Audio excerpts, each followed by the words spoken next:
Hello, Steve. Hello. Can you hear me?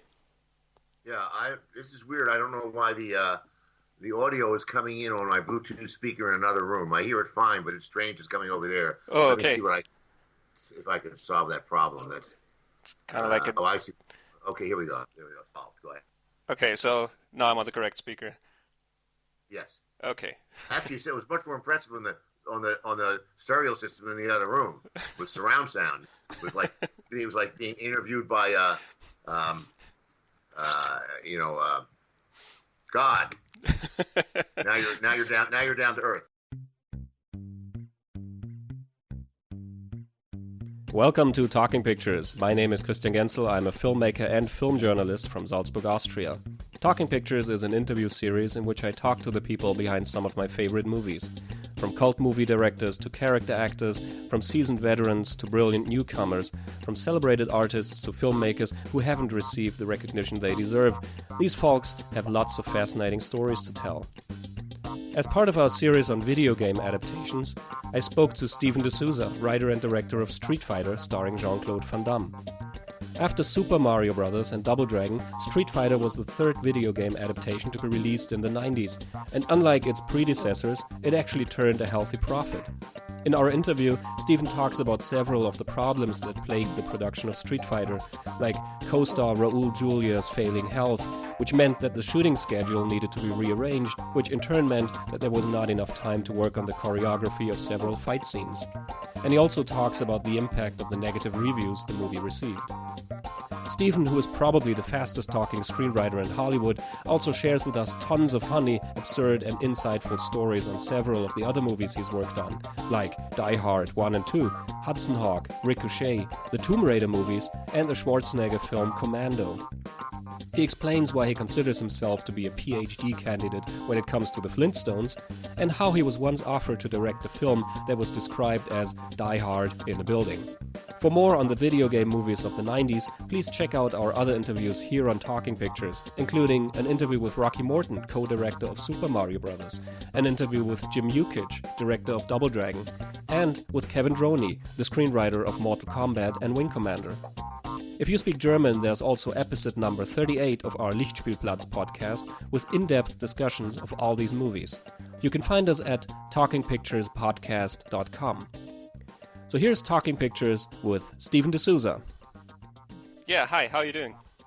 I'm fine, thank you. That's quite a collection you've got back there. Yeah, that's just a part of it. Uh-huh. I have a huge movie and music collection, actually. Uh-huh. Did you have a lot of investment in now obsolete media? Did you ever make that mistake? Well, I like old media, so I don't think of it as a mistake. But yeah, I mean, I have lots of cassettes and lots of, old computers and everything. Uh, So, I went crazy with laser discs when they were out. I mm, was like out of my mind. There was a store here in town called Dave's Laser, a lot of people who go on to be in show business work behind the counter there. But they used to tell me that I was neck and neck in an ongoing race between Tarantino, Rennie Harlan, and James Cameron. They basically bought every damn laser disc that came out. And then when the laser discs were like all over, hmm and like they weren't even making any more laser disc machines, like you got to find some kind of like guy in a basement who can still fix it. So I figured, all right, I'm gonna start getting rid of this collection. I'll just keep a handful. And I had an intern in my office. I said, here, make an inventory of these, and we'll put it on eBay. And after a couple of days, he says, you realize that most of these were never even opened. yeah. Like I'd go in the store and they'd say new restored version of whatever, added scenes, and it was still in the cellophane, but I just had to have it. Mm. So but now people are, I don't know about this, people are starting to like just wean themselves of physical media, and there's stuff that's not available streaming. So Mm. it still might be a good idea to build up a library of especially stuff that's older Yeah. and foreign. I mean, foreign to me, not to you, but, Yeah, European and Asian. These are not always streaming. yeah, a lot of movies are disappearing. Like I mean, I have a lot of movies still on VHS tapes because they are not Yeah, available on any other medium. yeah. So, yeah. For a little while, we thought that streaming services would actually open up the library so you could watch any movie you want at any Yeah, yeah. time you want. But as a matter of fact, it's just gotten very narrow in terms of the Well, selection. Do you have the Criterion collection? Do you have the Criterion streaming service? Do you have that No, in Europe? no, that's not available in. That's here. That's great. That's a terrific service. Mhm, I've got that, and that has a wonderful curation, a lot of great titles, and they have a nice mhm, rotation. And if you can get a what is called a VDP, mhm. what's the thing that where you can pretend you're in another country? Yeah, Isn't it called VPN. VPN? Sorry, Yeah. yeah. Can you get a VPN and watch and get an American streaming service? I think that could work, yeah. I think a You friend of should mine look is for doing that something like because that. You know the Criterion collection. It's all Absolutely, the yeah. old Janice films and all that stuff. Anyways, see if you can find a way to kludge that and hmm watch that. hmm Yeah, I'll try that. Yeah, I always envy you guys for the Criterion collection. I mean, that's a sort of a cinephile's dream come true. Yeah, I mean, yeah. we don't have anything like that. I mean, we Well, do have. They took over for one last year that closed. That people were heartbroken. I forget the name of it. What the hell was? I had it, and then Warner Brothers bought it and shut it down. hmm And so this one came up in its place. They got a hold of the mailing list and they contacted all the people that were on the service that had been shuttered and said, hmm come on over here. So I think I signed up for I think I signed up for like a 2-year program, and you get like they send me you a metal key fob here. See, it says Oh, okay. see, with your name on it. Charter subscriber. Oh, It says that's a VIP charter status, huh? subscriber. Yeah, so it's I got to put it on my keychain or something. You can kill somebody with this. It's like it's metal. All right, and that's a good segue. Killing people with weird moves and stuff. That's a good segue Yeah, to our absolutely. Yeah. It's brilliant transition. Yeah, Street Fighter, a movie about killing people, a movie about people beating up each other. Before I get into the process of like what the adaptation of the film was like, I'd first like to know how did you get involved in the first place, as a writer and then as a director, because that was your first studio picture as a director. Yeah, I had previously done an independent film, which was kind of like many in my youth. I did a film that was like a Cheech and Chong movie before Cheech and Chong called hmm Arnold's Wrecking Company, which you can find in obscure corners of the web streaming. And then I directed some television. I directed Tales from the Crypt, most famously. An episode that if you go on the internet and look at people's lists, it's usually in everyone's top 10 list and often top 5. Was an episode with Conor McLaughlin hmm as an escaped bank robber in the desert. I don't know if you've seen it hmm or not, but and for a while I had as I worked my way up the food chain in Hollywood from I started out in television when I came here, as you know, and once I got to the position of being a producer in network television and a showrunner, typically I'd get hired on a show and they'd say, all right, we want you to be the executive producer. We want you to write 4 episodes of the 22 and supervise everyone else. And I would say, I also want to direct 2 episodes. And they'd say, fine. And I did this a number of times. And what would happen is you start out in the spring making your television programs for the fall. And the first episode you're filming, it's like, it's 4 or 5 months away from airing. But it takes 10 days to make a television episode. So you lose 3 days every episode, every week. So what would invariably happen is as we sort of march towards through the season, through the episodes, is I would realize that we're falling behind. The star got sick. We had the rain. An episode slipped, and I could not, as a supervisor involved in casting every episode, in working with all the other writers and hiring directors, I could not withdraw myself from that pipeline for almost 3 weeks to make an episode hmm because there's a few days prep, and so I was all right. I'm not going to direct. So I had all these opportunities to direct, and I kept like kicking to the curb. So anyway, how I got into this was in the world of television that I was working in, I had an opportunity to do some animation. I had somebody that said, the shows that I had done all these 8 o'clock shows like the $6 Million Man and the Bionic Woman, and by the time in the '90s, this kind of content was gravitating to animation, the more kid-friendly stuff. So I had a meeting at a network, and they said, "We want to work with you. Have you thought about animation?" And that was my childhood fantasy was I would be an animator. Actually, I thought I would work for Disney Studios someday.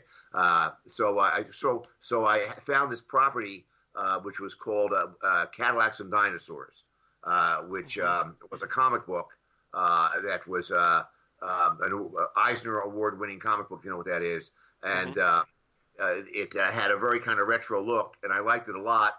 So the comic book was brought to my attention by this producer, and I ended up providing some notes on the coin-operated game for Capcom, and then I completely produced, in conjunction with the comic book, a home video game of Cadillacs and Dinosaurs for the now forgotten Sega system. That was like a CD, if you know that system. So that was my encounter with Capcom, how I knew the Capcom and the Capcom people. So Ed Pressman, a producer that I knew and been friendly with but had not worked with, he called me up out of the blue and said, "Listen, I know you know the Capcom people. Your cartoon producer was in here the other day, and he's alerted me to the fact that they want to make a movie of Street Fighter. Do you know it?" And I said, "Do I know it? Like every weekend, I'm getting, I'm like, my son and I, he was like, I guess a teenager at the time, 12 years old, whatever. We ride our bikes to the arcade, and I'm giving him quarters. So I'm familiar with the game. I'm lousy at it, but sure, I know it." And he said, "Well, they're coming to town. They want to make a deal for a motion picture, and they're meeting with everybody, and they're taking pitches. They're going to be here, and I'm sorry about this short notice, but they're going to be here tomorrow. Do you think you could have a pitch for them tomorrow?" So I go, "Yeah, if it's late in the day, if it's the latest possible in the day, I could do it. But I'll tell you right now, if I do this, I want to direct it." So he said, "All right, that's fine. We'll do that." So I just put some thought into it. And by this time, we had a bunch of low-budget movies about, fighting contests. And there had been a couple that sort of broke through, like Van Damme's, picture, Death Sport, or not Death Sport, what was it? Bloodsport. Bloodsport, yeah. But most of them are considered kind of B movies. And I was told up front that they wanted this to be a major motion picture. They wanted to get stars, and they wanted it to be PG. This is what I was told up front. So I'm thinking, I don't know how you make the PG movie of that and satisfy that audience. So, and I noticed in some research that in Japan they already had action figures. They had the collectible dolls. They had some action figures. They had a toy line in Japan. In America, they just had the very large collectibles. So I said, you know what? This reminds me of G.I. Joe. I'm gonna think along the lines of the G.I. Joe movie and not do a tournament, because in general, sports movies, and right now the people that made Ford versus Ferrari, which is what it's called in America. I don't know what it's called in Europe. Yeah, I think it's actually called the same. No, it's called Le Mans. It's called Le Mans 66, actually, here. Well, apparently there's an EU rule that you can't use a brand in a title, right? It's like it's some kind of advertising rule. So Ford versus Ferrari is like a commercial because it's two brand names. So that's why they're being for anyway. But even the people making that movie, if you look at interviews with them right now, they're saying if a movie about any kind of sports movie that's just about the sport doesn't work. Yeah, it's completely predictable. So this Ford versus Ferrari is a very successful movie. Tom Cruise made a movie. One of his few movies that weren't successful, just broke even, was The Days of Thunder, because when he's in an accident, like 45 minutes in, you go, "Oh my, will Tom Cruise recover to win at the end?" So I said, you know what? I'm going to go this route. So I go in and I pitched essentially a version of the story you see, and the people in the room, I discovered later some of them could speak English, but in the first meeting they pretended they were relying on the interpreter. They when I pitched it, they got visibly excited, and I noticed that as I was speaking, some of them were getting excited. Oh, this guy speaks English. And then after I pitched, they showed me materials they brought, which were uncannily along the lines of what I had pitched. Mm-hmm. There was a big drawing. This is all going to be in a book that was about to be published in Japan. So there was Bison with a James Bond kind of underground base in a volcano. Mm-hmm. There were vehicles. There were street battles. It wasn't all in the ring. So that's how I got the job. Mm-hmm. Did the idea of adapting a video game into a movie strike you as strange at that time? Because it's something that it had only been done once before Street Fighter, and that was the Super Mario Brothers movie. Yeah, well, actually, I was familiar with that. I was familiar with the game, of course. My kids had the game. Mm-hmm. And I thought that movie was a complete, train wreck, and it seemed like, they had, changed it, but there was sort of no logic. It's like, if you look in, like you remember Carl Sagan had the, years ago on the show Cosmos, the main title was Evolution. There's like an amoeba and a fish crawls out of the sea, and then it's a lizard, and then it's a monkey, but this was like the fish crawls out of the sea, and then it's a chicken. You know what I mean? It was like the evolution of how Mario Brothers became what it became was like insane. It was like they just sort of took random. They said, well, we can't just make people jumping on mushrooms, so let's just go randomly. So to me that was a failure to adapt the material. Now you have to realize that I was well aware. I have a whole secret life you may or not be aware of, where I started out doing film essays and criticism. I wrote for the New York Times, Los Angeles Times. I wrote for Sight and Sound a couple of times. So I have some sense of film history, and I know that, like, for example, It's a Wonderful Life, famous movie, is adapted from a greeting card. Really? Yes, there was a greeting card. No, it was the kind of greeting card that has pages, like it's a long, So it was like a little short story in a greeting card about a guy what if he had never been born?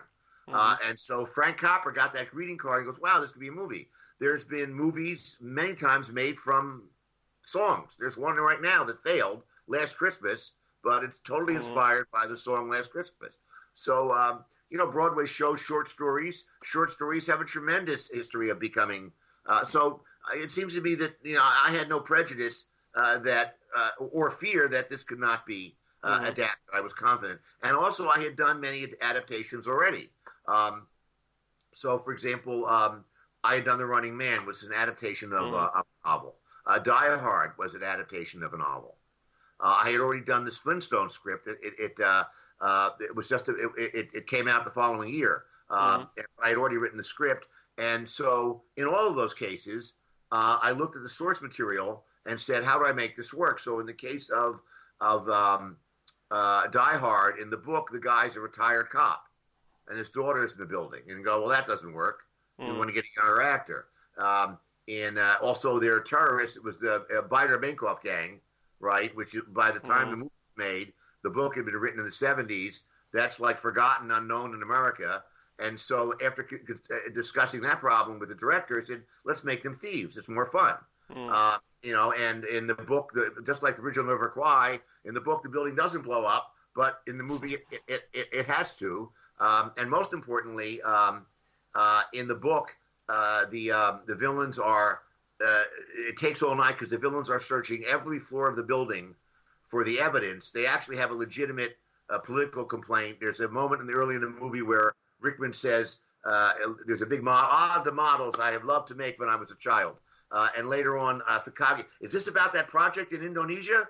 That's a freaking job. But in the book, it was the Indonesian project that it was crooked. Oh, I see. Okay. And it was displacing indigenous people, and it was a racket. So they're looking for the evidence to expose the company. But in the movie, people filing cap. So that's why I invented, it's not in the book, this crazy safe that has all these multiple locks, which makes no sense.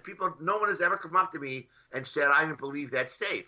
But say there's a fiber optic wire from that building under the ground across the Pacific Ocean to Tokyo.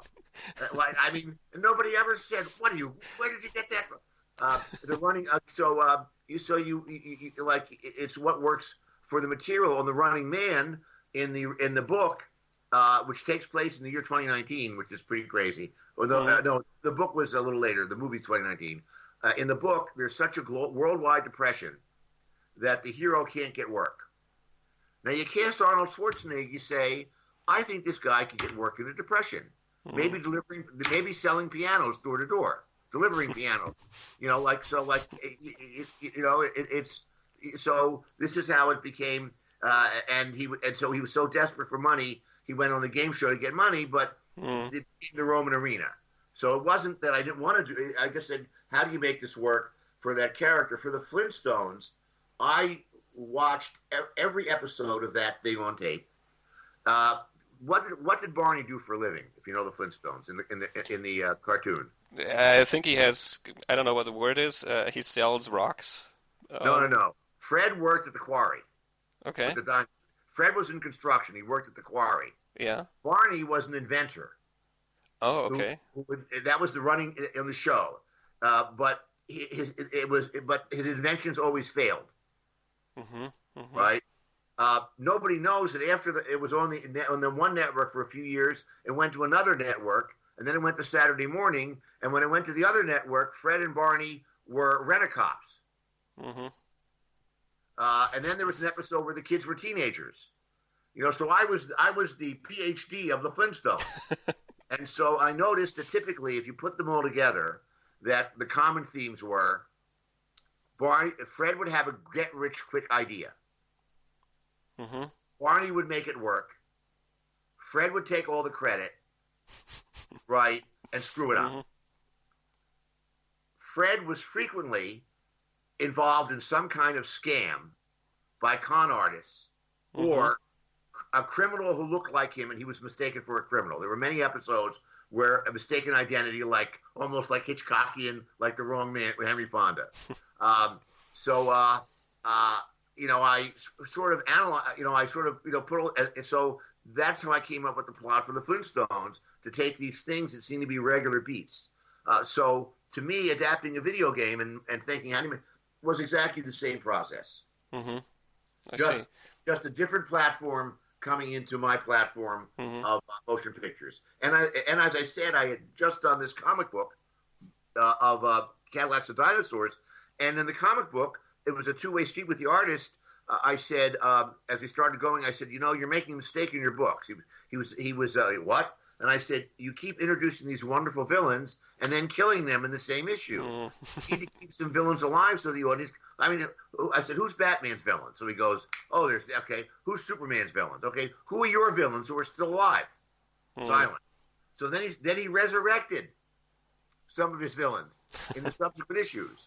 I also said you need to differentiate the good guys from the bad guys. So for the animated show, and then he retrofitted it into the comic book. He invented a flag for each side. So it's a two-way street. And so when I came to this thing, I figured, okay, how do I make this work? I know I want to have the street fighting, but I don't want to have the tournament. And then so that's why I came to this kind of a G.I. Joe model, which they embraced, and then we were off and running. But one of the things that I said in the meeting, I said, can anyone here? You know the Seven Dwarfs movie? You had that in Japan. You had Snow White, right? Name the Seven Dwarfs. So there's a meeting. There's like 4 people from Japan, 5 people from the United States. Not one person in the room could name all 7 dwarfs. Then I said, name the 7 wonders of the world. Again, nobody could do it. I said, there's a reason for this. Human beings are hardwired to sort of be able to keep, without a pad and paper, about half a dozen ideas in our minds. And my point of this is you've got 19 characters. And I've got to tell you up front that it's going to be impossible to put them all in the movie. And they go, why not? And I said, this movie's going to be 100 minutes long. Okay? If we have 20 characters in the movie, they're going to have 5 minutes each. Right? Do the math.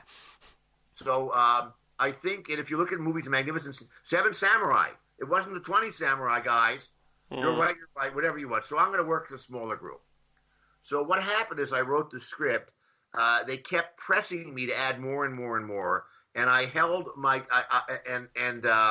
I held my ground almost up to the point of production that it was a smaller cast. But as we started to put the movie together, they had delusions of grandeur. They wanted to get Schwarzenegger and Stallone and all these names, and their budget would not accommodate. We set the movie up immediately because they were going to finance the movie, Capcom. So, I mean, the first place he went, they said, fine, we're in, because the studio only had to do prints, advertising, promotion. So the budget was going to be $30 million, which does not allow for that would be the salary for just, for 1.5, like Stallone's at that time. So we interviewed a lot of people, and as we were closing it up to cast it, we decided we're going to get a name actor for Bison, and Stephen Lang, who was the villain in Avengers, right? Not Avengers, in Avatar. Stephen Lang was the military guy in Avatar, wonderful actor. He was our first choice to be Bison, and so we had him. All right, that's our first choice for Bison, and then for the other actors, we said, look, are we going to get martial artists who we hope can act? Because they not necessarily can. The people who are making these martial arts movies, Cynthia Rothrock is not a tremendous actress. She's a great martial artist. But that list, or should we get actors and teach them the moves? And we decided that the fighting in the game is so disconnected from actual martial arts. It's all crazy, move things that people in real life, cannot do. They're even beyond wire work in those kind of movies. I said, since the moves are so outrageous, let's hire young actors starting out, and in the weeks and months before the movie, we'll train them in these unusual moves. That was the plan. Anyway, suddenly at a certain point, they said, we decided we've got to get some big stars in this movie. They said, we said, you can't get this one. We can't afford that one. And the only one that they could get, it's Jean-Claude Van Damme. We're led to believe we can afford him. That at that time he was getting like $5 million movie or something in that range. They said, we think if we give him, we'll get him to do it. So right up front, I said, his fan base expects an R-rated movie. And you want a PG-13 movie, there may be a disconnect there. But they became obsessed with this one name, that the only one they could afford that was on their list. And I said, what about the accent? You'll have to explain it. And they had no idea he had an accent because he's dubbed in Japan. Okay. Right? So I said, all right, I'll say he's from Louisiana, which has a French population. Then they said, now we want to get a star for the villain. Right? So I think originally we started out with a budget of like 25, and then kept it to 30 to accommodate. So then Raul Julia, it turned out his kids played the game, and so we had him. So now we're off. So should I keep going, or do you want to? You have more questions? Before we get into the production, before that, I wanted to ask. Because you named all those adaptations you did, and I think the difference between like Die Hard and the Flintstones and everything, all of these things had some kind of plot. I mean, obviously the novel has, it does have a plot. Yes, there's no plot in the video game. But even like a comic book series or everything, it does have a plot. And Street Fighter is just, it has some kind of background and it has a few characters, but there's no plot. And I wanted to ask you if you consider that a problem or an opportunity to do something. Well, once I had thought of this kind of G.I. Joe movie, I noticed that all of the characters had a biography and a backstory. Each character had, all of them had either some kind of backstory with either Bison or Sagat, that they had a personal grudge against these characters. So if you look at the cards, the characters fall into two groups, right? That have personal issues, that they had been betrayed or deceived, or their family had been hurt. So I think the idea that Chun-Li's father had been killed by Bison, I think that was in one of the backstories. What's funny, it always has the blood type. I don't know if you've ever noticed that. They're very big in Japan. Where we have in the West, we have when I say we, I don't include myself. We have this thing about astrology. Oh, your personality is set by astrology. In Japan, there's a thing about blood type. Mm-hmm. So all the if you ever look at biographies of anime characters, it'll say their blood type. Mm-hmm. Did you ever notice that? No, actually not. Yeah, it's a thing, because I think it's a variation of what we used to have in the West. Someone would be a phlegmatic character, like those kind of things, those old ideas. All right, so anyway, so I noticed that if I went with that, a backstory developed, that several people had a problem with Bison. So I said, all right, those people can work together. So that's why I got Chun-Li and Balrog and Honda. I said, well, since they all have an issue with Bison, I can make a group out of them. So my idea was sort of to break up this large cast into modules that I would then bring together. So the seeds of my plot, so to speak, came out of the backstories that were in the game, with some modification. And also, this was only a few years after Desert Storm, the first Iraq War. Right. So that also, I said, so the next thing, well, how do you get all these international characters together if it's not for a tournament? What else brings people from all over the world besides, fighting, actual fighting? A war. So that's how this thing developed.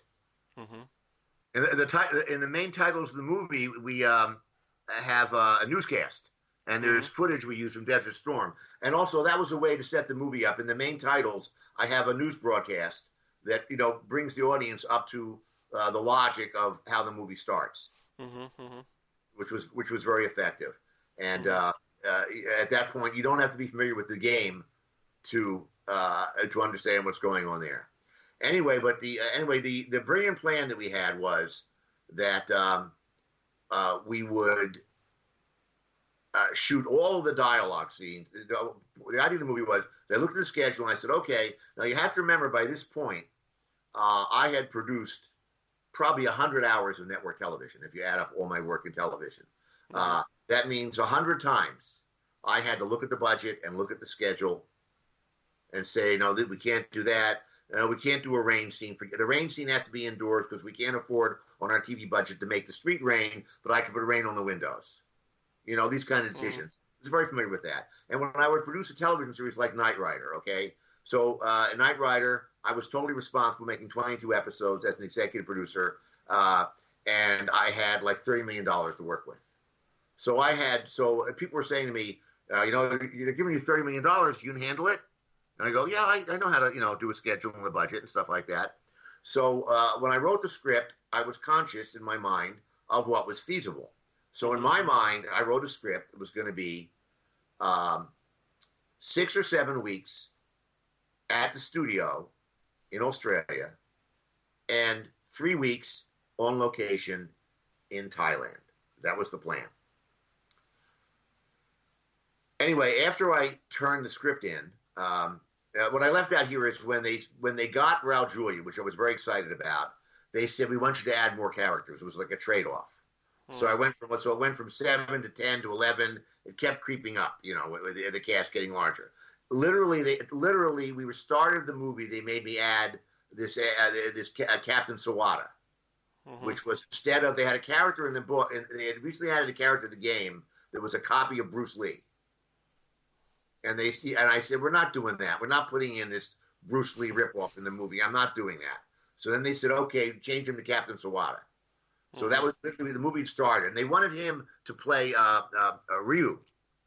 And the guy, he could not speak English at all. If you see in the movie, he stands up and he says, Colonel, whoever would drive that boat would have to be out of his mind. Well, it took him like 2 hours to say that. No, I'm serious. It was like, my Japanese in a sushi restaurant is better than that. So I said, look, there's no way he can play that part. Anyway, we cast the movie here in Los Angeles, and the plan was to do all the dialogue scenes in the first 6 weeks. And while we were doing that, because we did not have the budget to send the people to train the people before the movie, so he said, okay, we have 6 weeks of time for the young cast members to be learning the fights Mm-hmm. before they even have to show up and film any scenes. Right? That was the plan. I flew to Australia on the way to Bangkok, which is where we started. And I get a phone call from our costume designer, Marilyn Vance, who's an Academy Award-winning costume designer. And she says, Stephen, we have a real problem here. I says, I'll tell you when we're in person. And she tells me that Raul Julia came up looking like a shadow of himself. Mm-hmm. The costume that she had fitted for him months before in Los Angeles was hanging on him. I said, he looks like he's been deathly ill. So we are told by his representatives that he had contracted an intestinal parasite when he made this movie in Brazil I can't think the title. It was about a cardinal who was protecting the indigenous people. Mm-hmm. So I said, what are we going to do? I can't put him on camera looking like that. So I said, all right, what we're going to have to do now is we're going to have to put the soundstage work back and start with the other stuff. But now we're throwing actors into scenes they haven't rehearsed these fights. They haven't been trained. So it became this situation where some people were being taught the moves for a fight a day or two, sometimes even the day of filming. If you look at the movie, I had to adjust the schedule of the movie to push Raul's work back. Mm-hmm. And I said, all right, I'm going to push his work in the back of our 10-week shoot, give him milkshakes, fatten him up. And we did, to an effect. I was unable to avoid filming one day with him early. The scene when he comes down to the laboratory and says, how are we going, Dr. Dalsim, with our experiment? You can look, he looks very gaunt there, but not so much in the rest of the movie. Mm-hmm.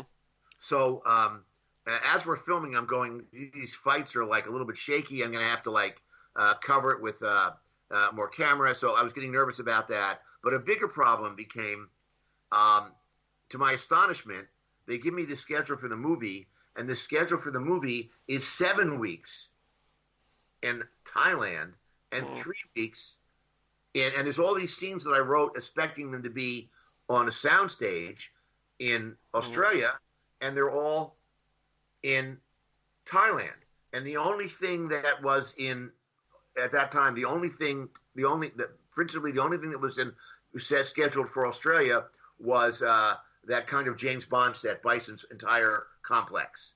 But all the other stuff, and it became quickly clear. And I go, why are we there? And they're saying, because the prices are so good in Thailand, we'll get a lot of bang for a buck. It won't look like a $30 million movie. It'll look like a $50 million movie. And there's a lot of movies filmed. The Hong Kong filmmakers there's experienced crews. We've got a great company we've subcontracted with. And we've got a abandoned building that's going to be a great soundstage. So I get there, and all the equipment is subpar. The lights would go on, they would fail. You would try and film a 10-hour day, and maybe the equipment electricity was on for 3 hours. Not the city electricity.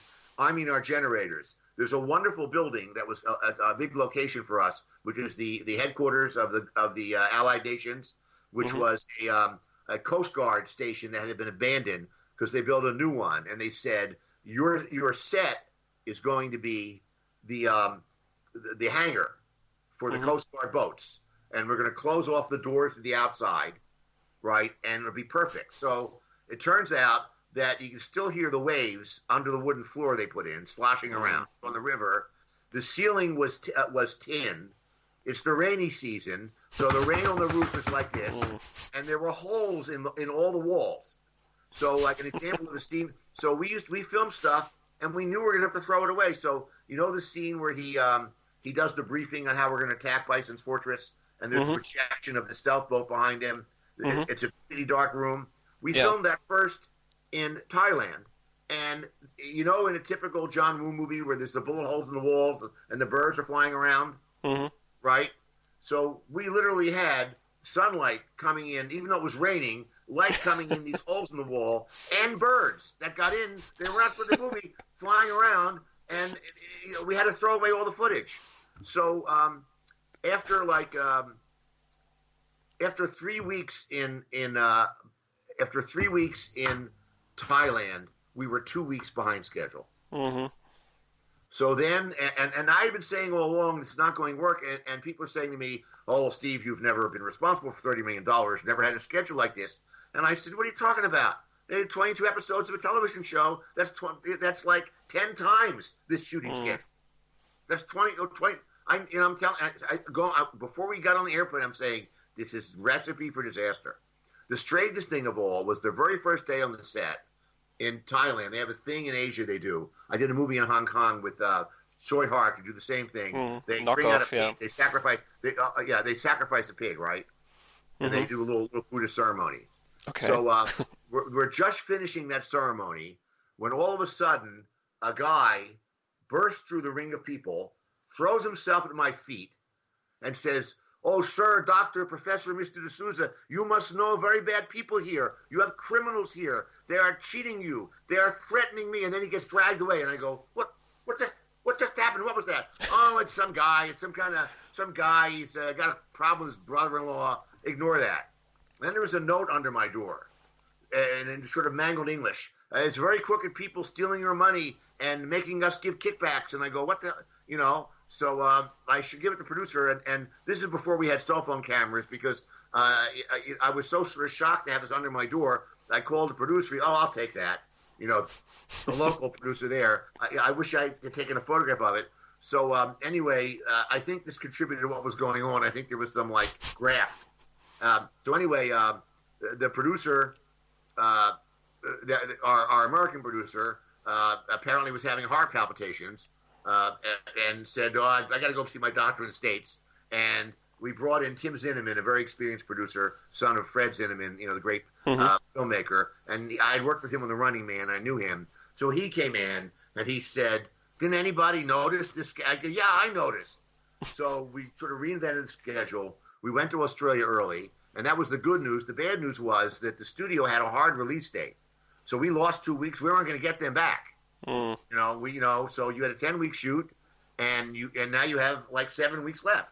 So now the work in Australia, which is more efficient, was rushed to a degree.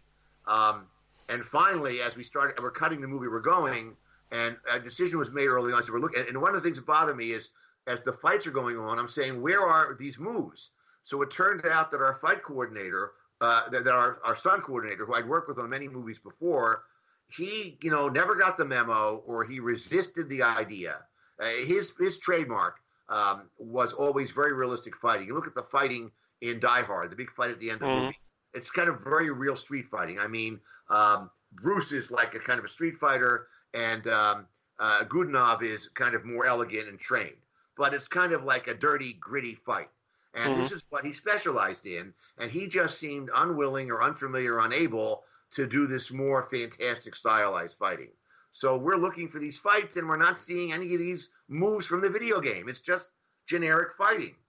So as we were going to the end of the shoot, it finally got a handle on that. So the fight, very late in the shoot, was the fight with Raul and Van Damme, which I saved for the very end of the shoot because I needed Raul to be back in shape. So if you look at him there, he's gained a lot of weight back. He's pretty robust. He did a tremendous amount of his own fighting. He was even on the wires, hanging up when they pick him up. You can see that's really him when they pick him up. So that was a good fight.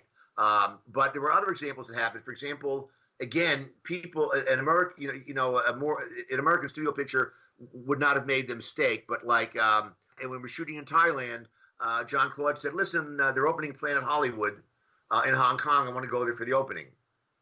So somebody let him go for the opening, but booked him on a last-minute flight that he missed.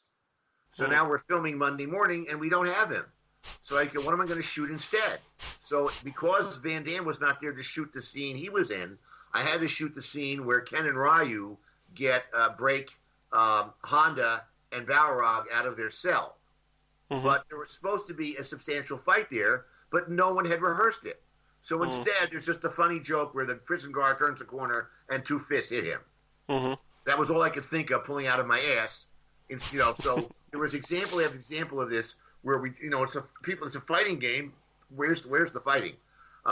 So after we shot the big fight with John Claude and Raul, this is in Australia, And that looked so good, even as we were assembling it. I said, we've got to get the rest of this up to this level. So that's when Capcom released the money for us to do an additional additional 7 days of filming after we came back to North America. So we rebuilt the set we had already had in Australia of portions of Bison's Fortress, and the fight between Ken and Ryu and Sagat and Vega in the locker room of the bad guy locker room. That was filmed in Vancouver, and you can see that fighting is much more artful and skilled than we had. So that way I said, all right, maybe a little bit weak on the way up there, but the last 10 minutes of the movie is going to deliver the fights. One of the other kind of short-sighted things that happened is when I designed the movie, and again, you have to remember I'd done all these TV shows for kind of science fiction, Knight Rider, The $6 Million Man. Even in those early, primitive days of the early 80s, a lot of these shows had video playback. Steve, the Russians have stolen, there'd be a projection screen. So when I designed the movie, I said, we need to have 2 second units. I need a second unit for like explosions, stunt works, like always have. But I want a third unit just to shoot the stuff that's on the video monitors. And that should be 3 guys, and every day they're just shooting, walking down corridors, saluting, like people marching, because everywhere you go in the show, there's playbacks all the time. So again, when I get to location, I go, where's the third unit? We're going to have the second unit do it. So what happens is the second unit that is supposed to be training the guys to fight is spending a considerable amount of time shooting random CCTV stuff. Like Bison guards saluting each other, Bison headquarters, or the gate going up and down at the UN headquarters. So hours and hours are being eaten up. That stuff that like a dad going to Disneyland could shoot on his phone is being shot by our professional crew. And an example was, we always wanted to get the Chun-Li move, which is upside down and spins, right? They didn't get to that until the day we were shooting, and they, and they did, and they're doing a test. And I go, guys, they're trying to do a test of it, and they're shooting on it. I said, we got to shoot the fight. We can't, So that's why that's not in the movie, because like the practices kept getting bumped and bumped, And so if you look at the movie, there's wonderful footage on the monitors behind people's heads. But every time you see something behind people's heads, right, that's like those actors could have been rehearsing fights. Anyway, so now we cut the movie. We have a wonderful score from Graham Revell, and the new material from Vancouver is putting it together, and we turn the movie in for a rating. Now, I'd worked in television, which doesn't have the same rating system. It never even had an official rating system. But I was very familiar with the thinking of these kind of people, and I had already made a number of motion pictures. Now, most of my motion pictures at the time had been R-rated, right? So I knew what triggers an R rating. So we cut the movie and we turn it in. Now, right before we turn the movie in, have you seen the movie, This Movie Is Not Yet Rated? Yeah, I've seen it a while ago, but I've seen it, yeah. It's some random people. There's a school teacher and a priest, and like... They say, I was offended by this, so it deserves an R rating. Exactly. So I know... All right, so right before we sent our movie over to be rated, there was a school shooting. Not one of the big ones. Maybe just 2 people were wounded. No big deal. But it was enough, to get these people's minds going. I delivered a PG movie, PG-13 movie. There's no doubt in my mind. I wrote it. I shot it. They come back. They give us an R rating. So we're stunned because we have a toy line. I had already had many meetings about the toys. Strangely enough, as it sounds, a lot of the toys, don't tell anybody this, were like recycled G.I. Joe toys. You may know this already. Do you know this or not? Somebody has a site on the Somebody on the internet has a site that shows a lot of the toy line. And not so much, some of the characters, even their bodies, are recycled and repainted G.I. Joes, and all of the vehicles in the street. You look it up, Street Fighter G.I. Joe toys. There's a big expose for you to do on your show. So you cannot advertise toys for an R-rated movie. You can't even advertise an R-rated movie on children's television in the daytime. So they're in a panic, you know. So I said, look, it's a mistake. We'll get it. We'll get a PG-13. So now we cut the movie, and I start taking out something particularly bloody. Let's get out of that shot before the blood shows. When we shoot people, we got to cut before the guy falls down and bleeds. Was that blow to the face too hard? To back up a little bit, when I was doing the Saturday morning cartoon show of Cadillacs and Dinosaurs, which was also a Capcom project, at that same time, even though it was an action adventure show, they were very nervous about violence. So what would happen more and more, we would animate the show and they make us change it. So if you had two guys fighting, what they would do would show the hero pull his fist back, right? And we had shot like the bad guy get hit and falls into a tree. What we had to do in post to make the network happy with the cartoon show was hero pulls his fist back, cut to the tree, and the bad guy rolls into it. But you hear pow. You never this kind of. So I knew every trick he could do. I recut the picture, R-rated again. Now you're only supposed to get 3 bites at the apple. Now we're in a total panic. So now I cut it back further. Like the hardest blows get pulled. No blood. Bullet hits are cut away from. As far as I could take it back, and we turn it in, and we get we wanted PG.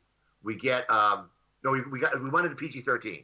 So I cut it back as much as I can, and they give us our final rating, PG.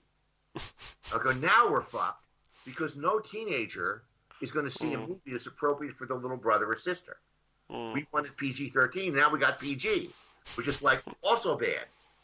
So now what are we going to do? And I said, I got this. Trust me. Because they always look at the movie one last time. They want to see the final print to make sure you didn't slip anything in. So I had John Claude come into the editing room and say one more line. Yeah, there's a point where he rappels down into the bad guy's headquarters, right? And I had him say, 4 years of ROTC for this shit. ROTC is a military training in college. Or maybe something like that. So now we send the movie in and they go, hey, we saw you trying to put a curse word in the movie. Goodbye, PG. You have a PG-13 and you're going to learn to like it. Like, oh, okay, fine. So that's how we got the PG-13. Okay. Now, with everything that changed during production and with all the problems that came up while shooting the film and while editing the film and everything, like if you compare the script that you wrote after that pitch meeting and the finished film, how much of that script is in the film? How close is it to what you originally envisioned? Well, I would say the script that I wrote had a smaller cast, and we spent more time with fewer characters. Van Damme's character had much more screen time because we hired him for $7 million, but we only had him for like 4 weeks. When I wrote the original script, I assumed that I'd have, I always knew going in that character was going to be very important. Right? So Van Damme's role shrank, which is why the idea he pretends to be dead for a portion of the movie came when, in a rewrite, when I realized it didn't happen for the whole shoot. Right? Okay. So how do I get him off stage and not have it seem like, strange? These movies that Van Damme now makes direct to video, or Bruce Willis makes it like he's in the movie for 2 minutes. So I would say that the characters were a little richer. You sort of got to know them a little bit better because there were fewer characters sharing screen time. Guile was more prominent in the movie, and the fighting was rougher. I mean, that's the biggest thing. I work out fights in great detail, and the choreographer, I don't wait to the soundstage. I sort of plan ahead. So, like, for example, early on when I was still writing the movie, they gave me blueprints of the sets so I could plan on the, in Die Hard, there's an authenticity to those fights because I walked the building. I walked through the building with the stunt crew, and we see, there's stairway there. Okay, we can use that. There's locker room. We can use that. So the fight in a dentist's office should be different than the fight in a cowboy bar. In a cowboy bar, you're hitting each other with chairs. You fall off the balcony. You break a bottle. the mirror gets shot. You slide down the bar. In the dentist office, if you know what you're doing, someone's going to try and kill you with the drill. Yeah. So it's the mise en scène. You want to use that. So I would say that my original vision of the movie had better fighting and a smaller, richer cast. Mm-hmm. But in general, it followed the lines along of the movie. The strangest thing of all that happened when the movie came out is, first of all, this is basically until the Tomb Raider movies came along, which I worked on as well, on both of them actually. This was one of the most successful adaptations of a video game. It is also tied for Van Damme's biggest movie. This movie and Time Cop are his only two movies that made $100 million. They came within like $50,000 of each other, I think. They're both like $104 million, something like that. It was a financial success, a tremendous financial success for Capcom because they financed the movie. So they got to keep, most of the money that came back. The studio got its distribution fee back, but they did not take the distribution fee they would get if they made the movie. The studio takes a 30% distribution fee when they make it. They had a much smaller thing. So it was brought in a lot of revenue and sold a ton of toys. They were very unhappy with the critical reception. Now, in fact, while the movie was out and was still performing well in the box office, they said, you have ideas for a sequel. And I wrote up a whole treatment for a sequel that they were going to make, which later got folded into a cartoon show. A lot of what was going to be in the sequel, there was a cartoon show they made which followed my continuity of the movie. Not the Japanese animated, the American animated show. It followed my continuity and still had Chun-Li as a reporter and Van Damme and the UN, all that stuff. But once the movie was finished its run, I think they got obsessed with the critical acclaim. It was very important to them. So they decided they're going to go another direction, and when they made the second picture, they said, this is a serious drama. There were early interviews and stuff. We're making a serious drama. The last picture was a little childish. So of course the second picture was a disaster. Our movie cost $33 million because we ended up going back and reshooting. So it was $33 million and made over $100 million plus toys, and it was huge on home video. The second movie cost $50 million and made like 20 in the world. So perhaps they should have stayed with my approach for the sequel. But the funniest thing is, as I said, we got mostly brutal reviews. I mean, generally speaking, action-adventure movies don't get good reviews in general. I mean, Die Hard was the rare one that mostly got good reviews. But other movies I've done were just brutal. And then later on, like nowadays, you get these paperback books, movies on home video. I'll look up a movie I did called Ricochet with Denzel Washington. All right. And it says the underrated Ricochet gets 4 stars. Underrated by you, asshole. I remember what you wrote in the newspaper 20 years ago as opposed to your paperback book now. But the strangest thing that looking back is all of these reviews said this movie is so stupid and violent, it's accidentally funny. So I don't know if anybody could look at that movie and think it's accidentally funny. Well, you didn't all know it was funny. I mean, one of the things that I embraced in making the movie was trying to make it, children are going to watch this movie, and so it's got to be lighter. And all of my movies have comedy relief in them. So it's very strange that this year, the 30th anniversary of the movie, there's been all these revivals and screenings of the movie, not just here, but all over the world. And I went to one in Madrid, Spain, where I was a guest, and there were all these people. It was almost like the Rocky Horror Show, that the audience is like doing the dialogue with the movie. People came in costume, and I had all of these people like in their mid to late 30s, coming up to me, asking me to autograph their memorabilia from then. Like they still had their toy in the box. And they all said, this was my favorite movie when I was a kid. And I realized that for a lot of people of that age, this was the first grown-up movie they saw in their mind. This is the first movie they let their parents know, all right, PG-13, let's just see this Van Damme movie.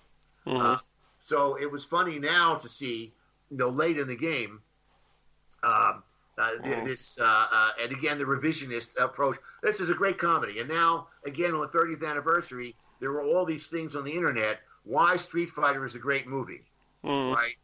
You know, like, is it time to re-examine Street Fighter? Yeah.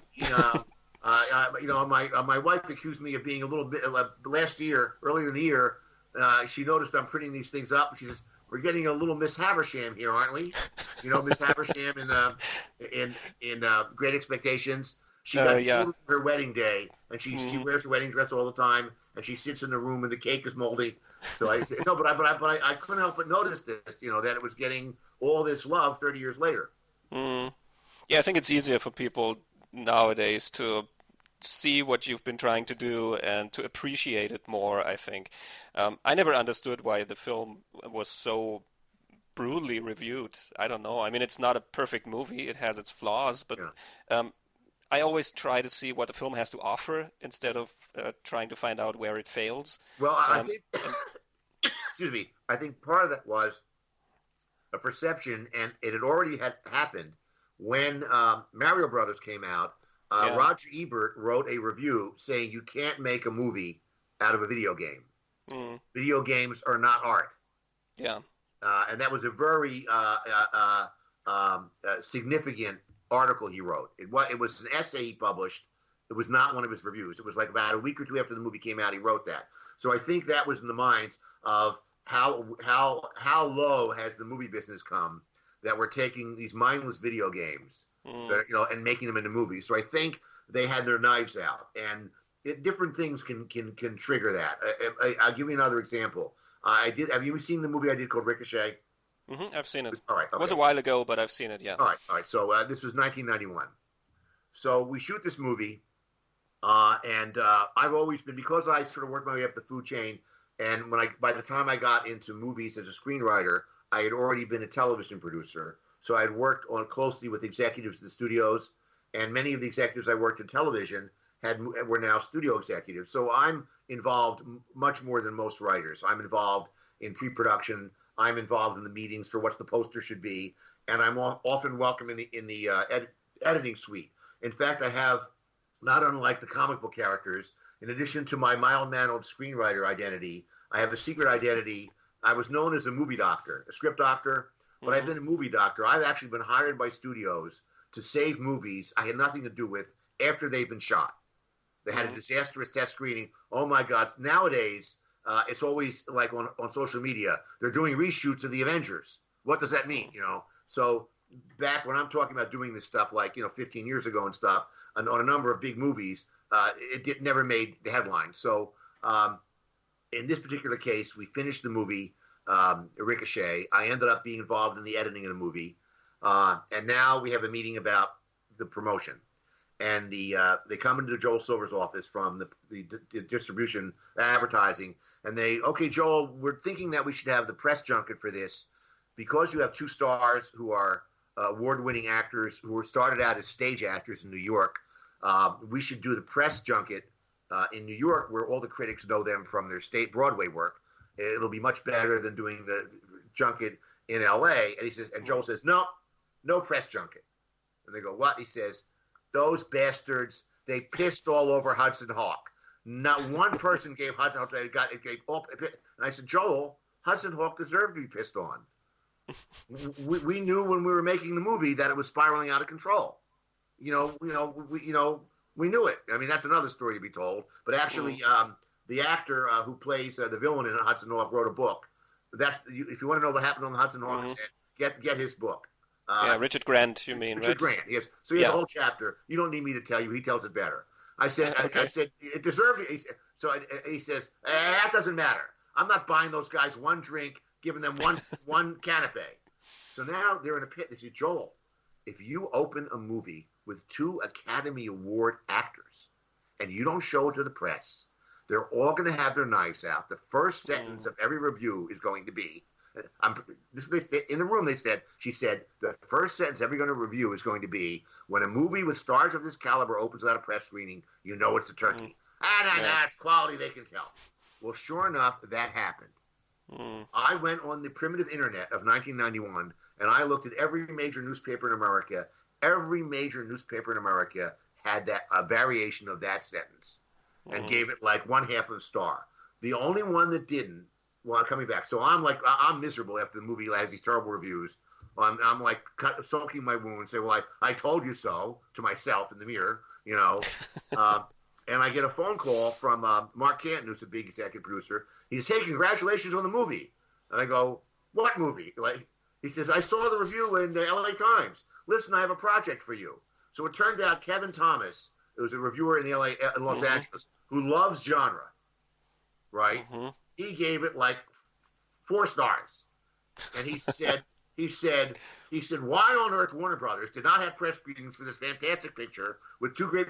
So I got a job off of the review, off of the one good review in America. So anyway, so that's a good, tight thriller, you know. But because there was no press screening, the knives are out. Just like because it began as a video game, the knives are out. It's just like if a really terrific movie came out right now with a star who's just had a scandal. That's going to like impact it. You know, like could Kevin Spacey get a good review if a movie came out this week? Yeah, probably not. And maybe he shouldn't. But maybe but I'm just saying nothing goes on in a vacuum. You know, I mean, a movie can come out that was written, filmed, and finished before a movie that came out last month, and the reviewers will say, in a desperate attempt to copy the success of the recent Western, right? And you go, hey, wait a minute, this one was actually in the can first. So there's these other circumstances that can affect it. So I'm very aware of the flaws of Street Fighter. I was aware of them when I was making it, but nonetheless, considering everything, I'm pleased that it's getting its day in court now.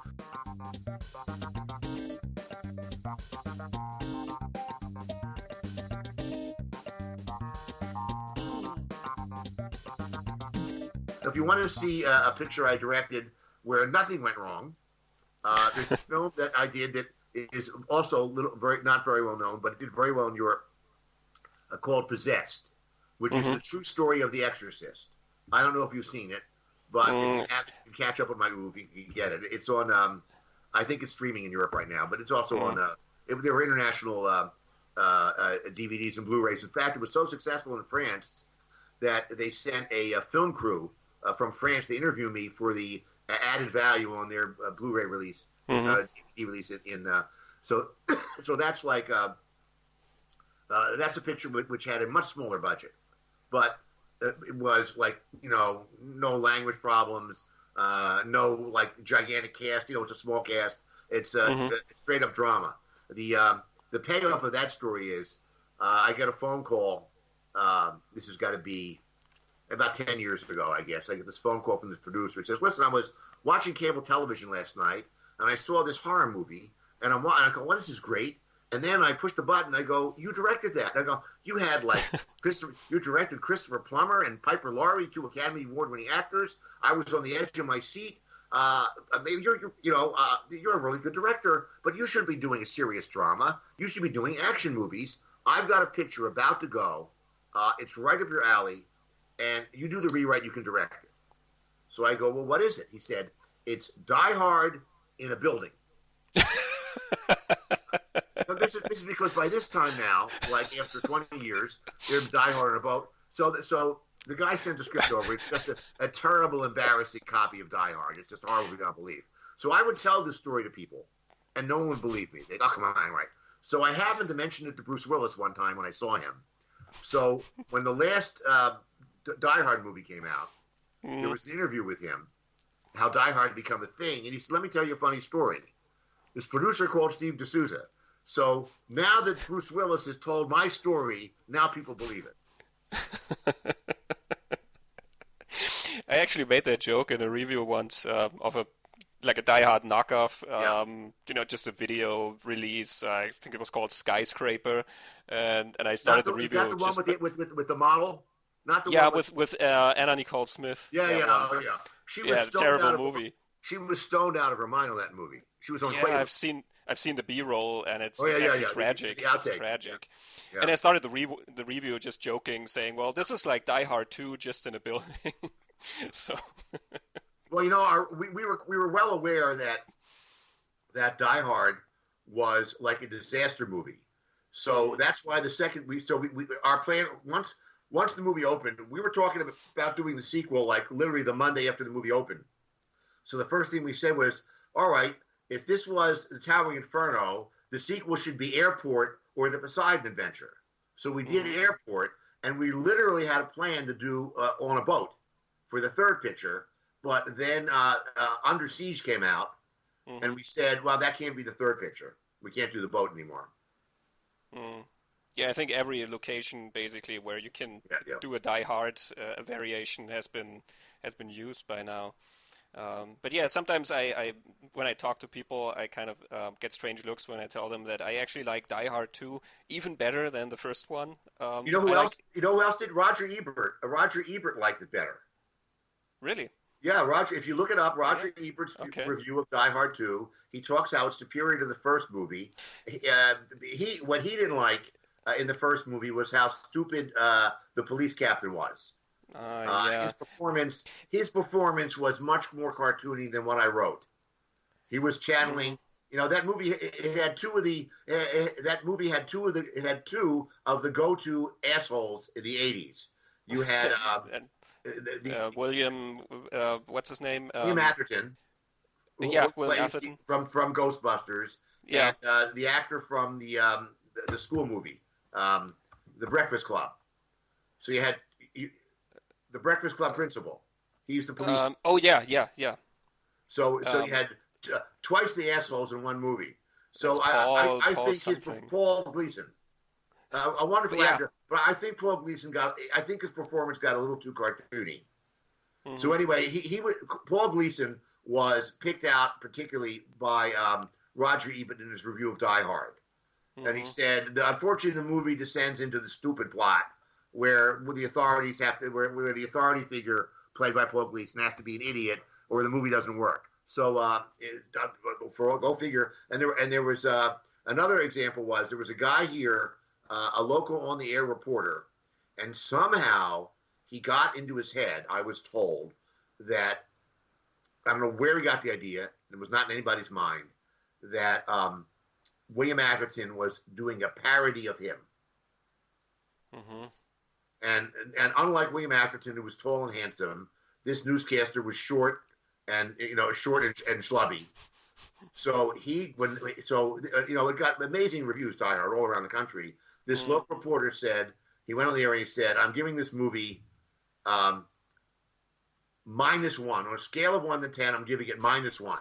And the other people in this TV studio, they all turned on him. The weatherman, the news. What are you kidding? Did you see the same movie? So then when Die Hard 2 came out, right, maybe he's still convinced that Atherton's supposed to be him. He said, on a scale of 1 to 10, I give this movie a 0. So I go, wow, what an improvement, right? We went from minus 1 to like 0. That's a big step up. So you should have made more sequels then. Yeah, yeah, Eventually you would have gotten to 10. Yeah, I remember Roger Ebert's review of Die Hard 2 where he says that, where he praises Rennie Harlin's direction and says, well, I love it when people find new ways of showing me sequences like the one where Bruce Willis hits the eject button on the yeah, plane where he is hurled towards the camera. Um, I think he singled out that shot in yeah. his review. Yeah. Huh. It was a big fight. It was a big fight for that shot, because it was very expensive. Hmm. So but we got it in. Another thing about, I don't know if we're going to segue into other movies, but the studio. One of the things that concerned me, the greatest compliment I got on Die Hard after it came out is people came up to me and said, "Wow, I thought Bruce was going to get killed," because you remember back in the '70s, movie stars would die. Like Hmm. Paul Newman would frequently win but die. Hmm. Frank Sinatra wins. It gets all the prisoners to escape from the prison camp, but he gets Hmm. shot. So the idea that the hero could be that vulnerable was wonderful. And for the second movie, we go, well, he survived the first movie. How do we get that vulnerability back? And that's why I came up with the idea that he tries to stop the plane from crashing and fails. So the studio, and it works for the character. He sees a broken man afterwards. He's crying. So he gets the vulnerability back. The studio was tremendously nervous. You're going to kill all those civilians. I put in the script that the little girl has a doll, and the stewardess puts a seatbelt on the doll. You know, I'm laughing. This is going to shake up the audience.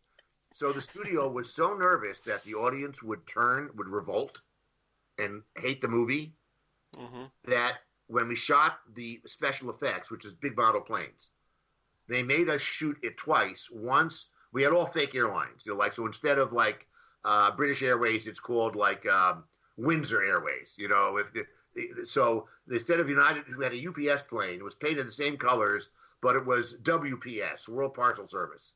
So we actually shot that plane crash. So, and we actually recorded dialogue. It crashed. Both the pilot and co-pilot are dead. So it's only killed 2 people instead of 150. But when we had the test screening where we killed the whole thing, you know, the audience was stunned, but it just made them hate the villains more. Nobody, when they filled out the card, said, what did you like the least? Nobody said the plane crash. It just made you hate the villains more. Yeah, it makes everything more serious. Yeah.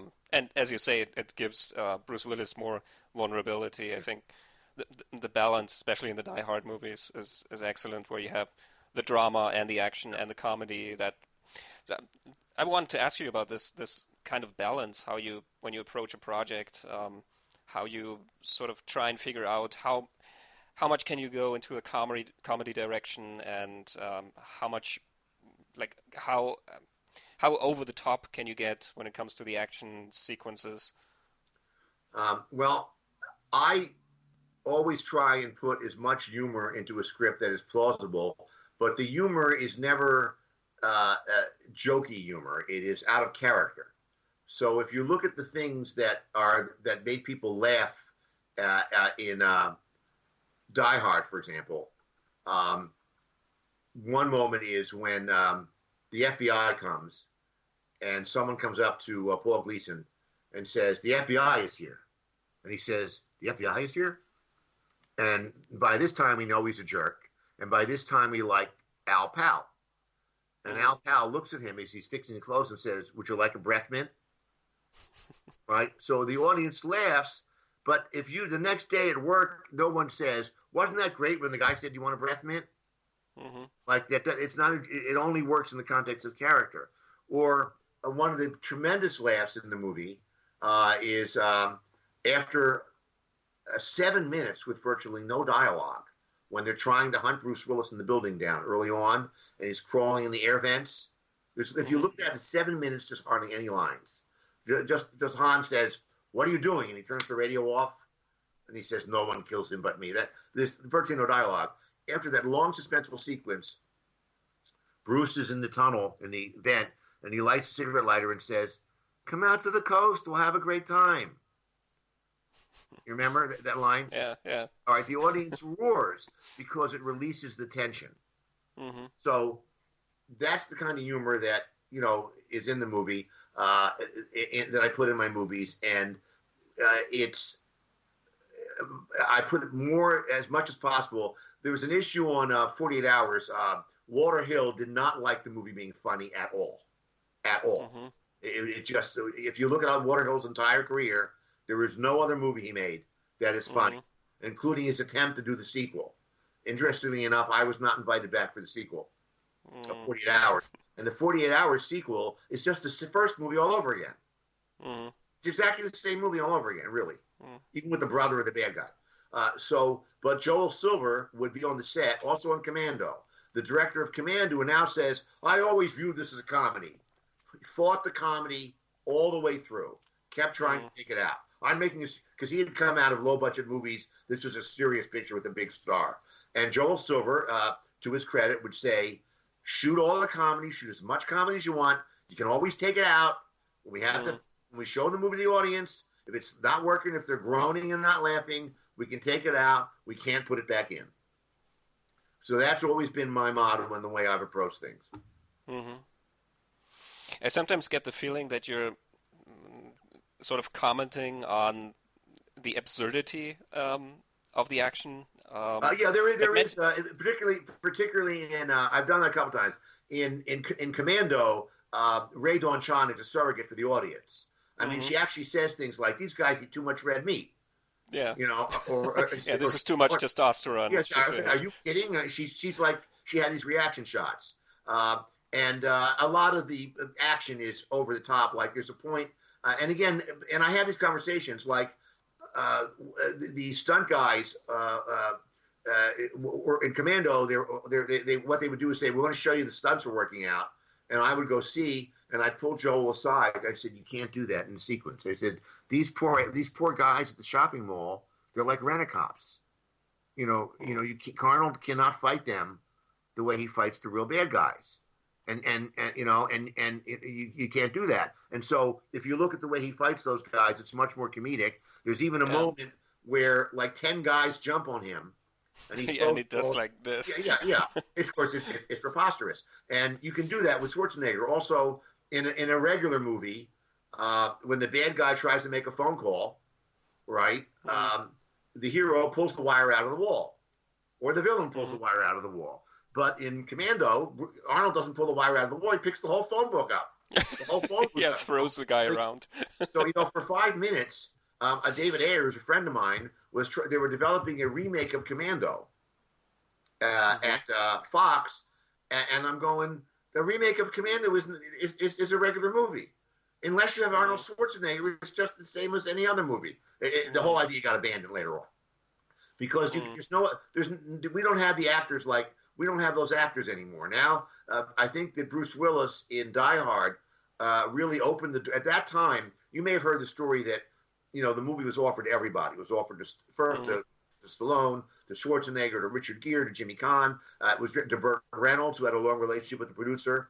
And what happened was at that time, you got to remember, it's 1987, when we were putting the movie together, the action heroes were Stallone and Schwarzenegger, and they're all like muscular, physical specimens. And in this script, the first act, all he's doing is hiding from the villains and trying to call the police. So I think in that context, these actors going, this guy's a coward. But what made the movie work was Bruce being a regular everyman. And I think that opened the door for Keanu Reeves to be an action star, for Liam Neeson to be an action star. Liam's a big guy, but he doesn't look like he goes to the gym. He's just a big guy. So I think a lot of the pictures we're having now with legitimate actors, even the Bourne movies again. He's a normal-looking person. He's not one of these gym monsters. So I think that Die Hard is going to open that door for more realistic heroes and more plausible action movies. That's true. But also action movies have changed a little bit, I think, because when I look at your movies, your action movies, they're intense, but they're also fun. There's always an element of fun in them. And when you look at more recent action pictures, they're very, very serious pictures, like the heroes are always very broken people, very moody atmosphere and everything. So I think you're right, but I think that's because there's been this bifurcation in what called an action movie, where you have these superhero movies, right? So to distinguish, well, we're not one of those movies. We have to be serious. In fact, even DC got a little too dark. The DC movies versus the Marvel, and now the pendulum's coming back now with Shazam. Where they're lightening them up, and Aquaman, they lighten them up. But I think that the darker action movies we've been getting are because the comedy seems to have gravitated to the superhero movies, which they all have the CGI climax. I think that the authenticity, I think the audience can tell when it's real. An audience can get more emotionally involved with two people who are fighting, down and dirty, as opposed to a CGI Spider-Man climbing a building. They can tell at the end of the day, what's real. I'll give you an example. If you saw Independence Day with an audience, there's they blow up the White House, there's explosions, there's spaceships flying and stuff like that. the biggest cheer in the entire movie until the alien ship blows up at the end was when Will Smith punches the alien in the face and says, "Welcome to Earth." Yeah. And that's because it wasn't special. It was a puppet, but it wasn't CGI. It was really there. It was hand to hand, mano a mano, and it's more. And they sort of know that it's emotional as opposed to the CGI spaceships, fighting each other. By the same token, the Mission Impossible movies have a visceral reality to them, and the more recent Bond movies as well. The Roger Moore, the latter Roger Moore movies, and the last few movies with Pierce Brosnan had all these effects. They have like the invisible car and like a very unconvincing surfing sequence and stuff. And the Bond movies now, they're real, they're gritty. They're so real and gritty they like killed people in the last two pictures. I mean, the stunt crews. Yeah, absolutely. And I'm always wondering when the pendulum is going to swing back, because I know that a lot of people are reacting that way to CGI heavy material. It always looks nice, but it doesn't feel real. And yeah, I loved Wonder Woman up until the last 15 minutes where it became the whole CGI. But up to that point, I loved the picture. And then it became the whole CGI thing again. And Avengers Endgame, again, the whole, and I mean, there was some really wonderful stuff in that movie with the loss of people and the emotion. And it was very clever the way they sort of like worked out the plot and the time travel. And then the ending was just this thing. Same thing with Black Panther. I thought it was terrific. And then the ending with the CGI rhinoceros and, thousands of people on the battlefield. It's sort of like, I find that my interest kind of drops out. And I love I love the whole arena. I have my comic books when I was a kid to this day, but, somehow, and funnily enough, the comic books rarely do that. Very rarely do you have in the comic book like 2 pages with 1,000 people in them. They actually make it more, the villains in the comic books are so close to each other, they're talking to each other. When this day ends, doom will rule the world. And they're talking, they're close enough to talk while they fight. It's true. So did you have any new movies in the making? Do you have anything in development right now? Because it's been a while since... I always have these developments. The biggest thing that's going on in my life is that it's harder and harder to get anything started.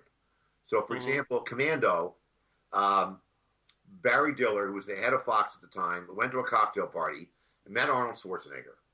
He had just taken over Fox. He comes into work the following Monday, and he goes to Larry Gordon, who I had done 40 Hours with, and I'd done television with, and done action movies going back to AIP. And he said, I met Arnold Schwarzenegger at this party. He's a funny, charming guy. He's nothing like the roles he's played. If you can make a movie with him for $10 million, I'll greenlight it immediately. So Larry calls me up and says, listen, because I'd worked in television, and he knew I could work fast. We'd worked in a relationship for a couple of years. And he says, we got to find a picture for Schwarzenegger. I'm sending you 4 scripts to read. We're reading them all here in the office. These are scripts that have been abandoned here that we all thought we were going to make at the studio, but they didn't work for some reason. Pick the one that's closest to being a Schwarzenegger movie and figure out a reinvention, and we're going to go pitch it to Schwarzenegger. So everybody agreed on this one script called Commando, which was problematic for a couple of reasons. First off, it's his wife and daughter who are kidnapped, and they're not kidnapped till page 48, the halfway point of the movie. The character is an ex-Mossad agent. So Arnold is stretching as an actor. I think Arnold playing an Israeli is a problematic stretch. And also Arnold in a romantic thing with the wife. All these romantic scenes at the beginning of the movie. We knew he wasn't comfortable with that. So I came up with a reinvention of this idea, which had its roots in the idea, but was totally, for example, in this script, whoever wrote the script did not live in, was either must have been from New York State and not California, because he couldn't get guns. So there's a scene when he realizes he has to rescue his daughter.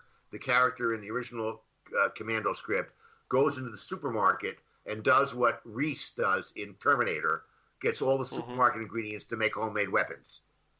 Mm-hmm. And I'm going, in California, you just go into break into a store, you know.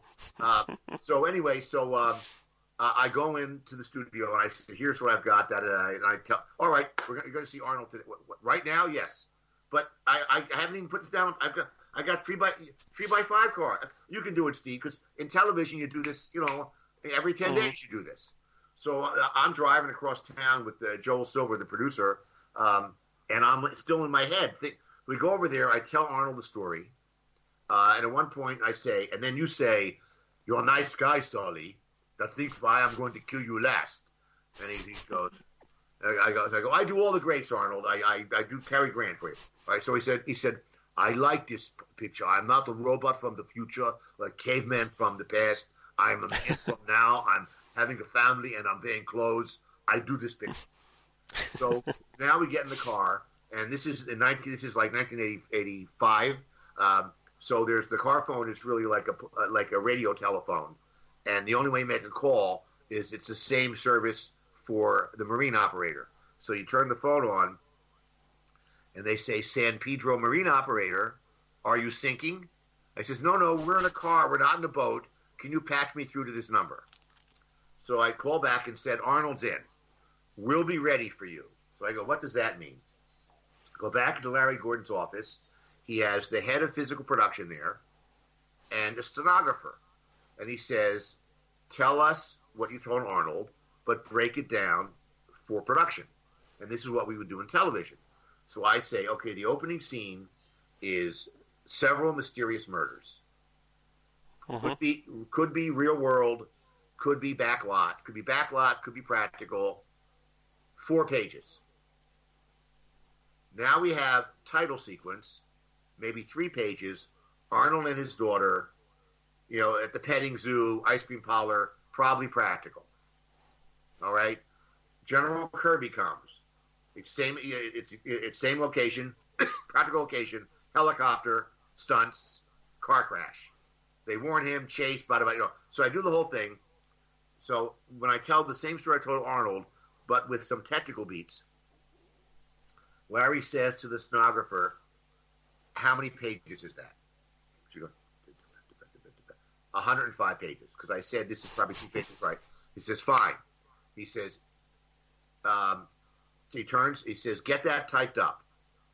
And he says to the head of production, we'll get that to you later. He says, I've already got it, meaning the sets. Mm-hmm. Steve, start writing. If you change the sets, call him. Right? So he knows it's there. And this decision was made by one guy. Mm-hmm. Nowadays, if you look at that movie, it says produced by, there's like 2 names. Mm-hmm. Right? The typical movie you see today will literally have a dozen producers listed. Mm-hmm. And sometimes 20. Now, the truth is that some of those producers just brought in money. Mm-hmm. Some of them are the managers of the stars and get to have their name on the movie because they brought I got the star to show up. Mm-hmm. And there's that movie where Die Hard says 20th Century Fox presents, right? Now, say 20th Century Fox in conjunction with Canal Bleu, in conjunction like Film Group and Funf and the Shaw Brothers. So yeah, they have like 5 or 6 companies. Yeah, and so what happens is you have to get all these people to agree to make the movie in the first place. And also what happens, it contributes to some very bad movies. Because if you have situations where there's a difficulty on the movie, the star is going through a rough patch with his wife, or the director is back on drugs, you know, or some kind of situation like that. And then somebody's going to deal with this, you know. So, so we'll go. So, like you and I are doing a picture. I say, Christian, you got to go talk to Julia Roberts and tell her to stop drinking. I'm making that up, Julia. I never heard Julia Roberts. Please, this is going to be on the air. I don't mean that. Okay, Julia. Okay. No, Julia Roberts. I've always said Tom Hanks. You got to tell Tom Hanks, right, to stop getting violently drunk. Now you know I'm kidding. Okay. And you go and you're saying to yourself, from your studio, well, I already have a deal to make a picture with Tom Hanks when he finishes this one. I don't want to get in a fight with him. And they go, Steve, you tell Tom Hanks. he's got to stop drinking. And I'm going, yeah, but he's reading another script of mine right now. So everybody, like, who will bell the cat? This is what happened with Hudson Hawk. When it began to spiral out of control, nobody was willing to go there and shape the whole picture back together because of the high talent involved. Nobody wanted to alienate the talent. It was so ridiculous that I'm sitting here in California. I get a phone call from TriStar Pictures. It says, we want you to go to Rome. Try and get the picture back on track. I go, me? That's not my job. You know? So I get there, and as I walk into the studio, Joel Silver stops me and says, this is not your job or my job. The studio has got to do this. But they never did. So the two of us were there watching the picture sort of like unravel around us as depicted in the book by Richard D. Grant, which you can get the we'll have to get the whole story in greater detail than I could ever give it to you. So that's the problem today. So I have several pictures that are sort of crawling forward that almost got made 2 or 3 times. I just had a meeting last week about one of them, and I have this one project I have that has almost gotten made 5 times. And I get paid again each time, which is nice. But I'd much rather like see the movie get made. Yeah. I had a meeting the other day about doing a sequel to a movie I never made, but I'm friendly with the star, to Fort Fairlane. About doing a long overdue sequel to Fort Fairlane. And if I do it, I think it would be less goofy, because in the original source material, the character is a more realistic detective. It's in a wacky, rock and roll world, but it was not as silly as it became. I think there's a danger. People try and do what I think I've been able to do successfully, is to blend the humor and the suspense and the drama. But Hudson Hawk is a good example. The thing that poisoned Hudson Hawk, which was not my fault, which was all the villains became too goofy. They're utterly silly. They're all acting over hammy. The assassins are all cartoon characters. There's an assassin who has the cards. I'm going to kill you right now and stuff like that. Now, my first draft of that script, we were going to have Joss Auckland, who's the British actor who was the villain in Lethal Weapon 2. He was going to be the original villain of Hudson Hawk. After I put the first draft in, Michael Lehman said, you know what, let's go for a woman. And we wanted to get Audrey Hepburn. And I made it a woman. By the time, no, really, they were talking about getting Audrey Hepburn or Lauren Bacall, someone of that ilk. I'm just saying, they were talking, fresh ideas. So by the time the picture went on, they said, well, instead of a man, instead of a woman, let's have a couple. But they became complete cartoon characters. And that's a mistake that Disney would never make. Even in a Disney movie, like the cartoon Aladdin, right? There's talking animals in a Disney movie, right? The villains are completely deadly serious. If you see, like The Lion King, Scar is a scary villain. Aladdin has the parrot, and the parrot says, Jafar, Aladdin's on to us. We got to get out of town. He puts, shut up, you silly chicken. Soon all Arabia will be under my control. So, like, the villain is straight. So Disney knows that. Hudson Hawk didn't know that. So there's an old saying, Hitchcock used to say it, the greater the villain, the greater the hero. Or the more idiotic the villain, the more idiotic the hero is, because what does it take to where is the triumph in overpowering an idiot? And so the whole movie, sinks. So there's a lot of things I can say about Hudson Hawk. I don't have to say them because Richard E. Grant says them. But the one thing Dan doesn't say, because he's not looking at it outside in, he's looking at it inside out, is that he himself, his role, contributed to the destruction of the movie. He's not aware of that because he's looking, out. I see. Yeah, he's looking out for it. Yeah, I mean, I have a kind of fascination for Hudson Hawk. No, I know. Still. A lot of people love it. Because it deconstructs. Yeah. I tried to do that. I had a picture. I wanted to deconstruct all of the tropes of an action movie, which was Knockoff, the picture I did in Hong Kong with Choi Hark or Hark Choi, depending on how you dial it, in the UK. And then this got undermined because right before we started was the handover, and the producers were very nervous that they would that after the handover they would be in the spotlight of Chinese censors. So they had to reinvent the whole movie where the villains couldn't be Chinese, and there were all of these decisions that were made in the movie after I wrote it that turned out to be totally unnecessary because there's political crackdowns going on right now, but there has been no central Chinese censorship of the Hong Kong movies.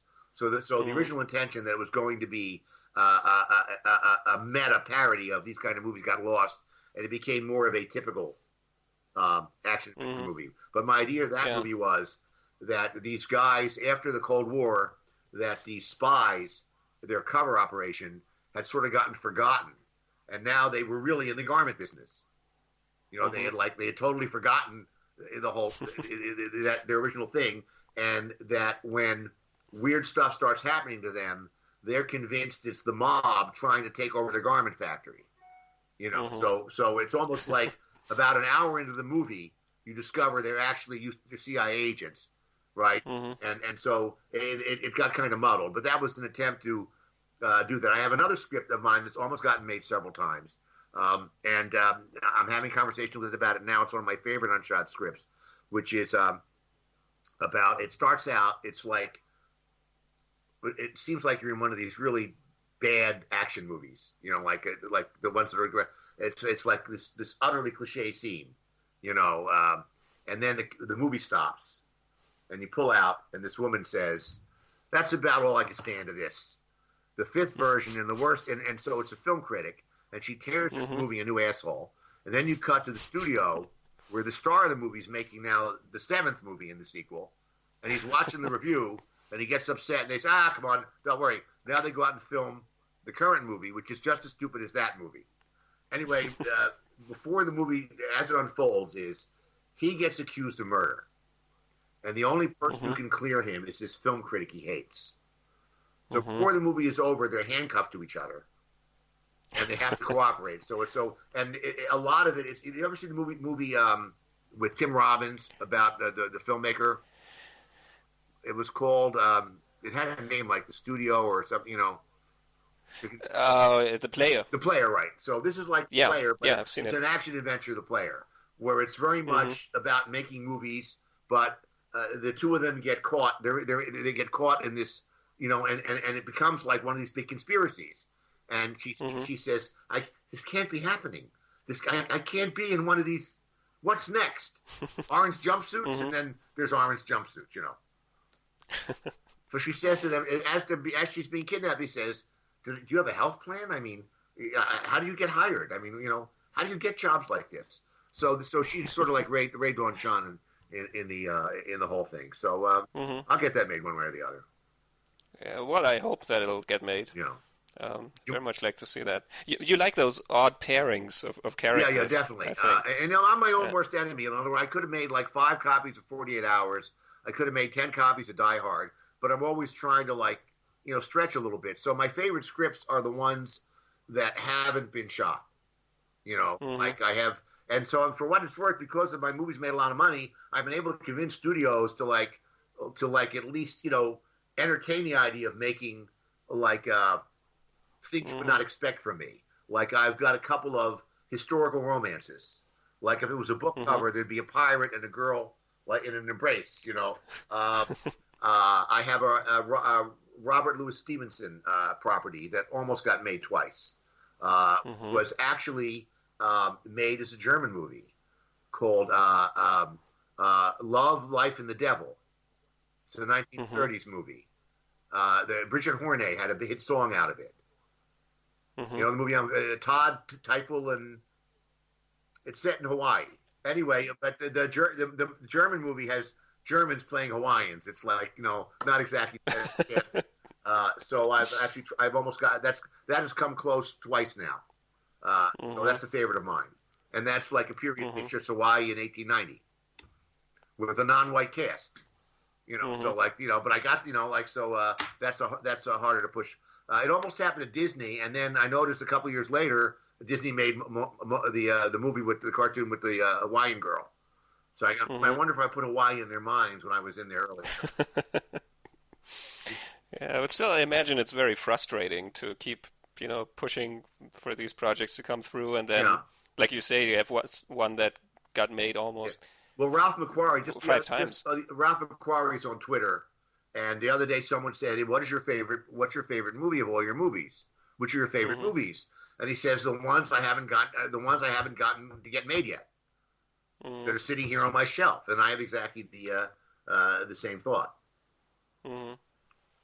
Yeah, I guess having that kind of passion for the unmade project helps to, keep Yeah, yeah, yeah. pushing for them. And Did you want to talk about, since your focus is video games? Did you want to talk about Tomb Raider? yeah, Tomb Raider, that's on my list too. But I don't know how much of that, like, you have a story credit on that one, but not a screenplay Well, no. The credit. story. So, What's funny about that? Here's what's happened on that was, I get a call from Larry Gordon, who is the producer I've worked with many, many times, and this is. Let me take you back to the turn of the century. This is in 1999. He hmm. says, "Listen, do you know the game Tomb Raider?" And I go, "Yeah, it's the video game. My son plays it. I've played it a couple times. Very familiar with it." He says, "Well, I've got the rights to make this movie, and I've had been in development for 2 years now. I've got 4 scripts. None of them work, and my rights to the video game expire um, if I'm not in pre-production in the next uh, in the next 3 months or whatever it was, Hmm. 3 or 4 months. I got to be in pre-production." He gave me a date. So and I'm also sort of tapped out on the budget. So I think it's probably going to be a page one rewrite or even a whole new script, but I got to call it a rewrite. If you Hmm. make it like the back, you work it out. Now I had done so much work for Larry. I said, "Fine, it's all good, whatever." So we're going to call this like just a simple rewrite, but it's a complete overhaul, and we'll sort it out in the back end. So they gave me the 4 scripts to read. Um, None of them really worked for various reasons. So I basically wrote an entire new movie, and in what I wrote, basically, I said, "Okay, this is supposed to be a very British thing. I'm going to do Agatha Christie. I'm going to do the Murder on the Orient Express." It turns out everybody did it, and that's Hmm. exactly what they did in the movie Hot Fuzz. If you remember, Hmm. Hot Fuzz at the end turns out to be an Agatha Christie movie where everybody in town Hmm. is in it. So that's what I did. So I turned the script in, and what's funny is I can go in my early meetings about it. I remember at that time, in 1999, some of the studio executives still had not had their heads around a video game, so they knew that they had rejected 4 scripts, and now they had all read my like 7-page treatment for the movie. So this one executive says, "I know we're running out of time here, but I still think this is the wrong plot. Why? This movie has to be about her trying to find a previous expedition that got lost. So I Hmm. don't think it has to be about, well, and believe me, what I had actually, believe it or not, in my mind, is I had her idea, wanted to return stuff to where it had been taken, like the Elgin marbles. So talk about Hmm. revisionist. They invite her to cut the ribbon at the wing of the museum, and she says that now that my father, my late father, I intend to return things to be in the museums of the indigenous nations, and they, Hmm. which is a controversial thing, and so I put it in the movie, the opposite of what you expect of Hmm. tomb returning. That was my idea. So she says, Yeah. no, it can't be that she wants to take stuff. It has to be she's looking for the lost expedition. So I go, why? And they say, well, because every time in the video game, they show me the videotape of the game. Like in the videotape of the game, every time she gets to a new set, a new room, and she turns to her assistant, a new level, she finds food and ammunition and first aid kits. So how Hmm. could food, ammunition, and first aid kits be everywhere she goes unless she's following a previous expedition? This is really sad. And so I go, So I start to go, are you kidding me? I said, and Larry Gordon literally kicked me under the table. Right? So then they go, also, I noticed, and then same woman says, I notice in your treatment, you never mention that she reloads. And I notice from my son, when he plays the game, that there's always reloading. So make sure that you show her reloading her gun. I go, well, okay, yeah, I never would have thought of that, you know. So anyway, I turned the script in, and I remember this today because John Goldwyn, who was a second or third generation executive in Hollywood, he was the head of production. He was the head of production number 2 guy under Sherry Lansing. And so the front page of Variety, he says, we've been trying to get this made for years, and Steve D'Souza has given us a franchise. And it says they've hired a director named Stephen Herrick. Okay? So the two things happen. The first thing that happens, I get a phone call from Joel Silver that day. He's furious at me because he sees I'm working for Larry Gordon, and they had broken up recently. How'd you do that? I was always in your corner. You know, so I know, that's great. Anyway, as it turns out, this director, leaves the project. And the studio looks around, and they have a deal with Simon West already for a movie that fell apart. So they put Simon West on the picture. So Simon West does what a lot of these directors do. He fancies himself a writer. He goes back into all the previous scripts, and he assembles this Frankenstein script. But I'm very good at conceiving action sequences, right? So the movie that results has this incomprehensible plot, which is the Frankenstein plot of the 4 previous scripts, and all of my action sequences. Every action sequence in the first Tomb Raider movie is from my script.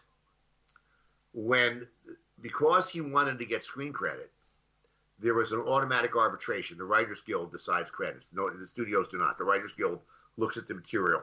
And, I just think that maybe my fellow writers, whoever was on that committee, they're looking at the words too much and didn't grasp the action sequences. So the first movie, my name is not on it. What happens is the movie opened, and in the movie, it had a big opening and then it nosedived. The reviews, even the reviews from fanboys were brutal. If you notice at the time, even the fans of the game, they hated it. But Monday they said, we got to make a sequel right away. And somebody at Paramount said, the Steve D'Souza script wasn't bad. Let's shoot that now.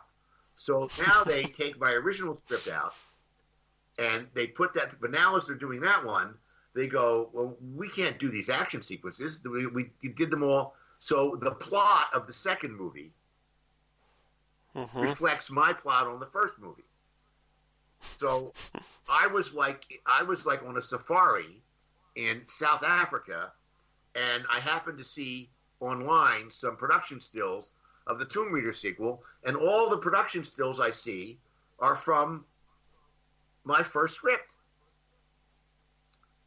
So when I get back home, I call up the Writers Guild, and I said, listen, this is, I could be totally delusional here, but I believe that my script, which you already have in your files from the arbitration last time, is in the mix for the sequel.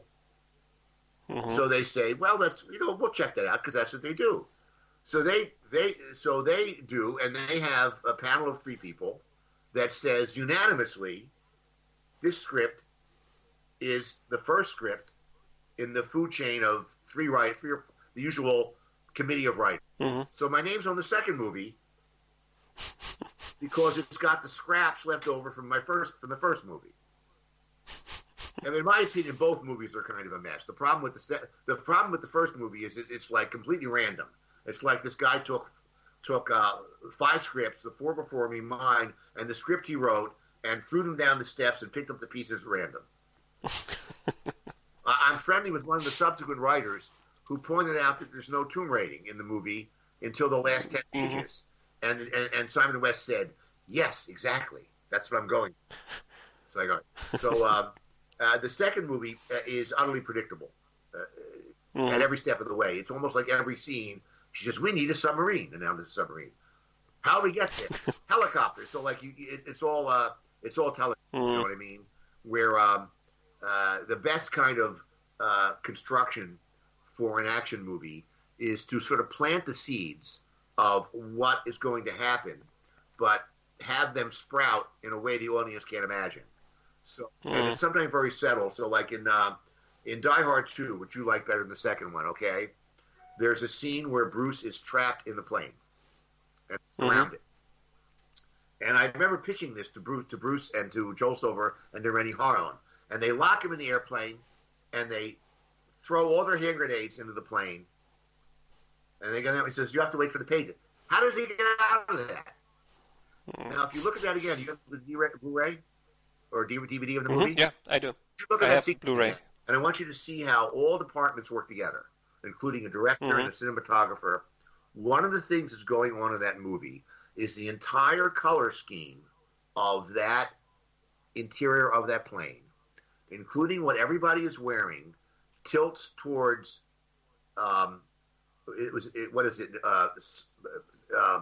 blue-green on your color line. You have cyan, magenta, and yellow. What are the three colors in your printer?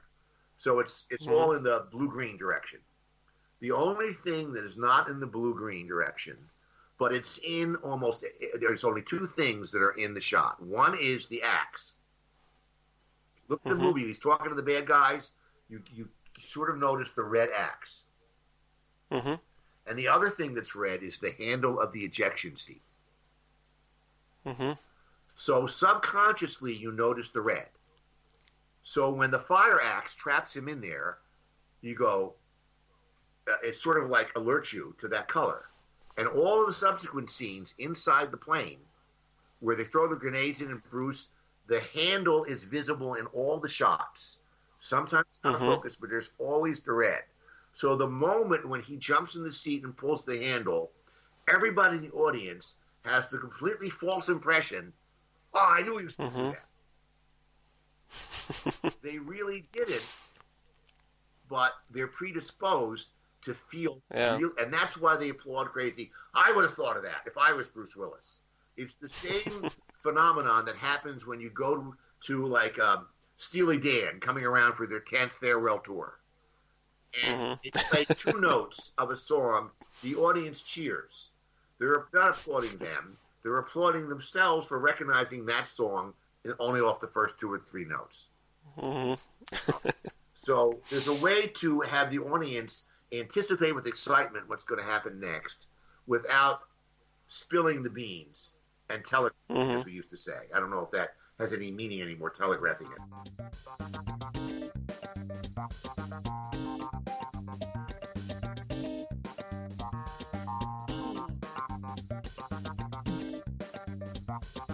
Now, speaking of movies, and since I'm talking to you and you're in Germany, in January I went to Berlin, and I had a meeting at Studio Babelsberg about a television project that I'm hoping to do with a friend of mine who's a up-and-coming German director named Florian Frerichs. I don't know if you know.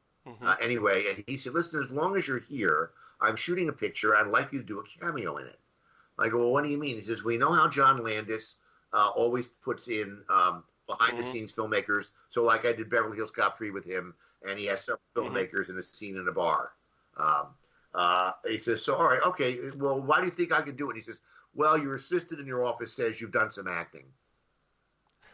Only on rare occasions, like in Ricochet, at the end of the movie, I'm a reporter, because I was on the set, and suddenly the director says, "I want you to put in wardrobe. I don't like the guy playing a reporter. You're his size." You know, and I've done a couple of things on TV shows, in both occasions where an actor didn't show up, and I played a part. So, all right, I said, all right. Okay. And you played one of the leads in Arnold's Wrecking Company. Yes, okay, yeah, if you want to go back that far. All right, so I get to the set.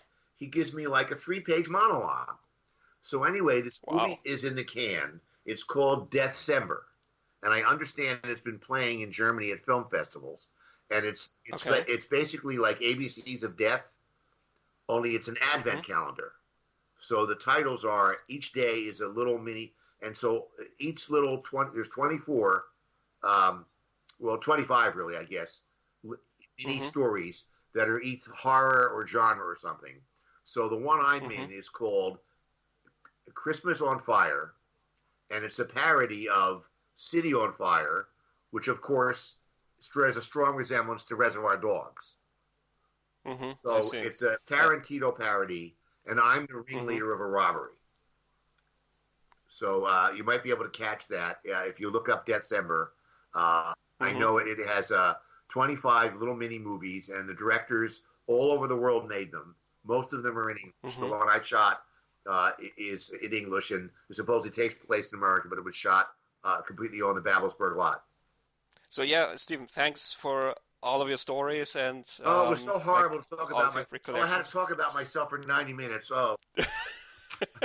Well, some people are like, well, what do you want to know? And so I see you're a born storyteller, so it's very enjoyable to hear you. It is my line of work.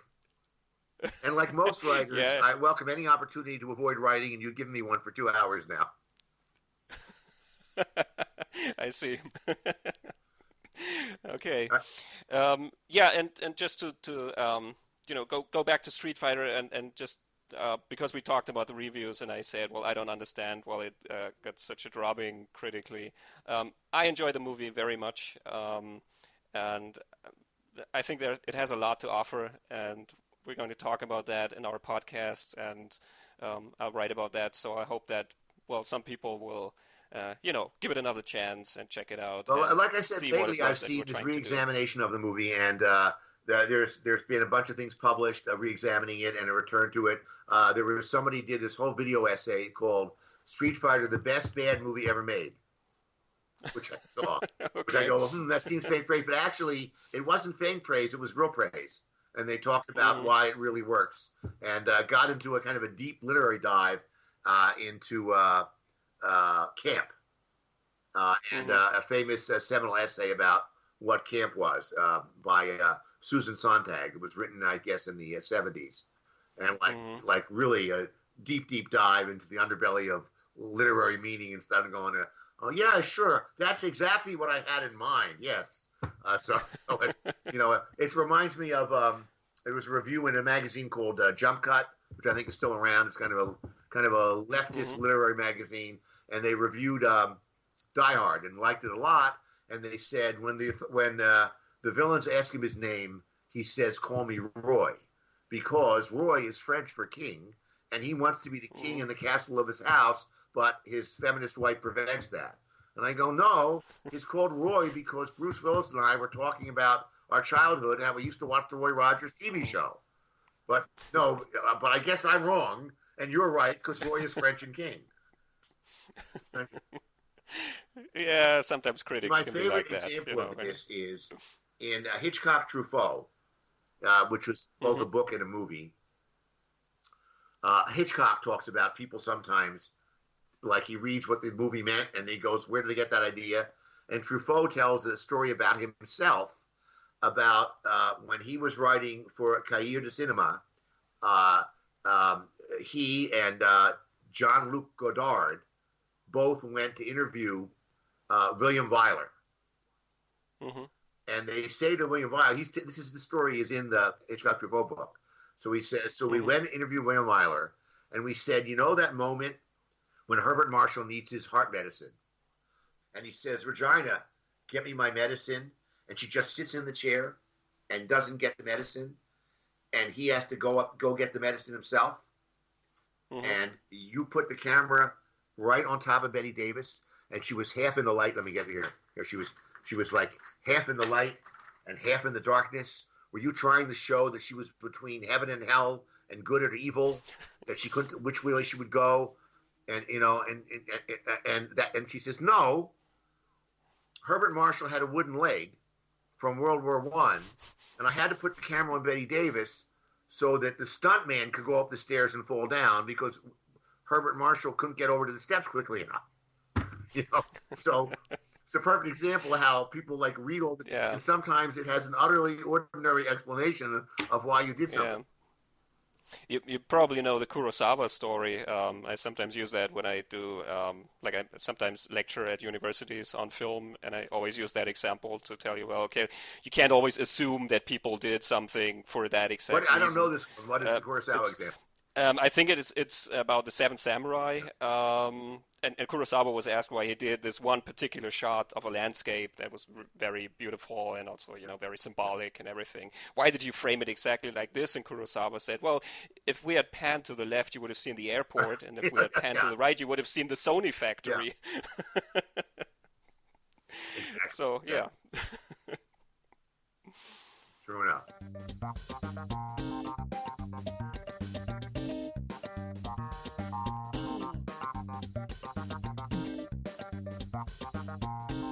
They made one for Die Hard. They made a coffee table book last year, the big definitive.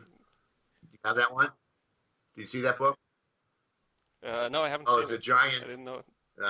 What was it called? I have it here somewhere, I think. Wait a minute. You'll notice I did not have it at hand. I'm not doing the Miss Haversham. I didn't have it at hand. This one here, Die Hard: The Yeah. Ultimate History. I know this is Oh, wow. this is. I'm sure there's a German edition because there was a Spanish edition I saw when I was in Spain. And it's Die Hard: Definitive History, and it's the Ultimate Visual History by James, and it's forward by John McTiernan. And McTiernan is very kind to me in his forward. It's really nice. And as to what we can say about Die Hard and all the sequels and all their quality is just to show you the book here. Wait a minute. The book has storyboards. These are all storyboards I provide the publishers. That has the blueprint. In here in an envelope, they have a blueprint of the building. There was actually there's a special on TV on Netflix. I don't know if you get Netflix in Germany.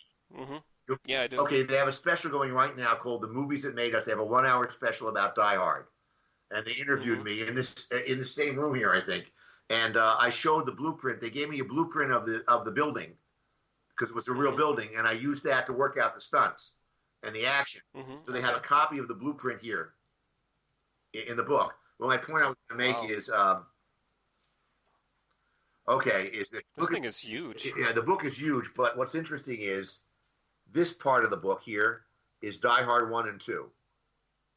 Wow. And this is all the others. So even the people making this book sort of knew what was interesting.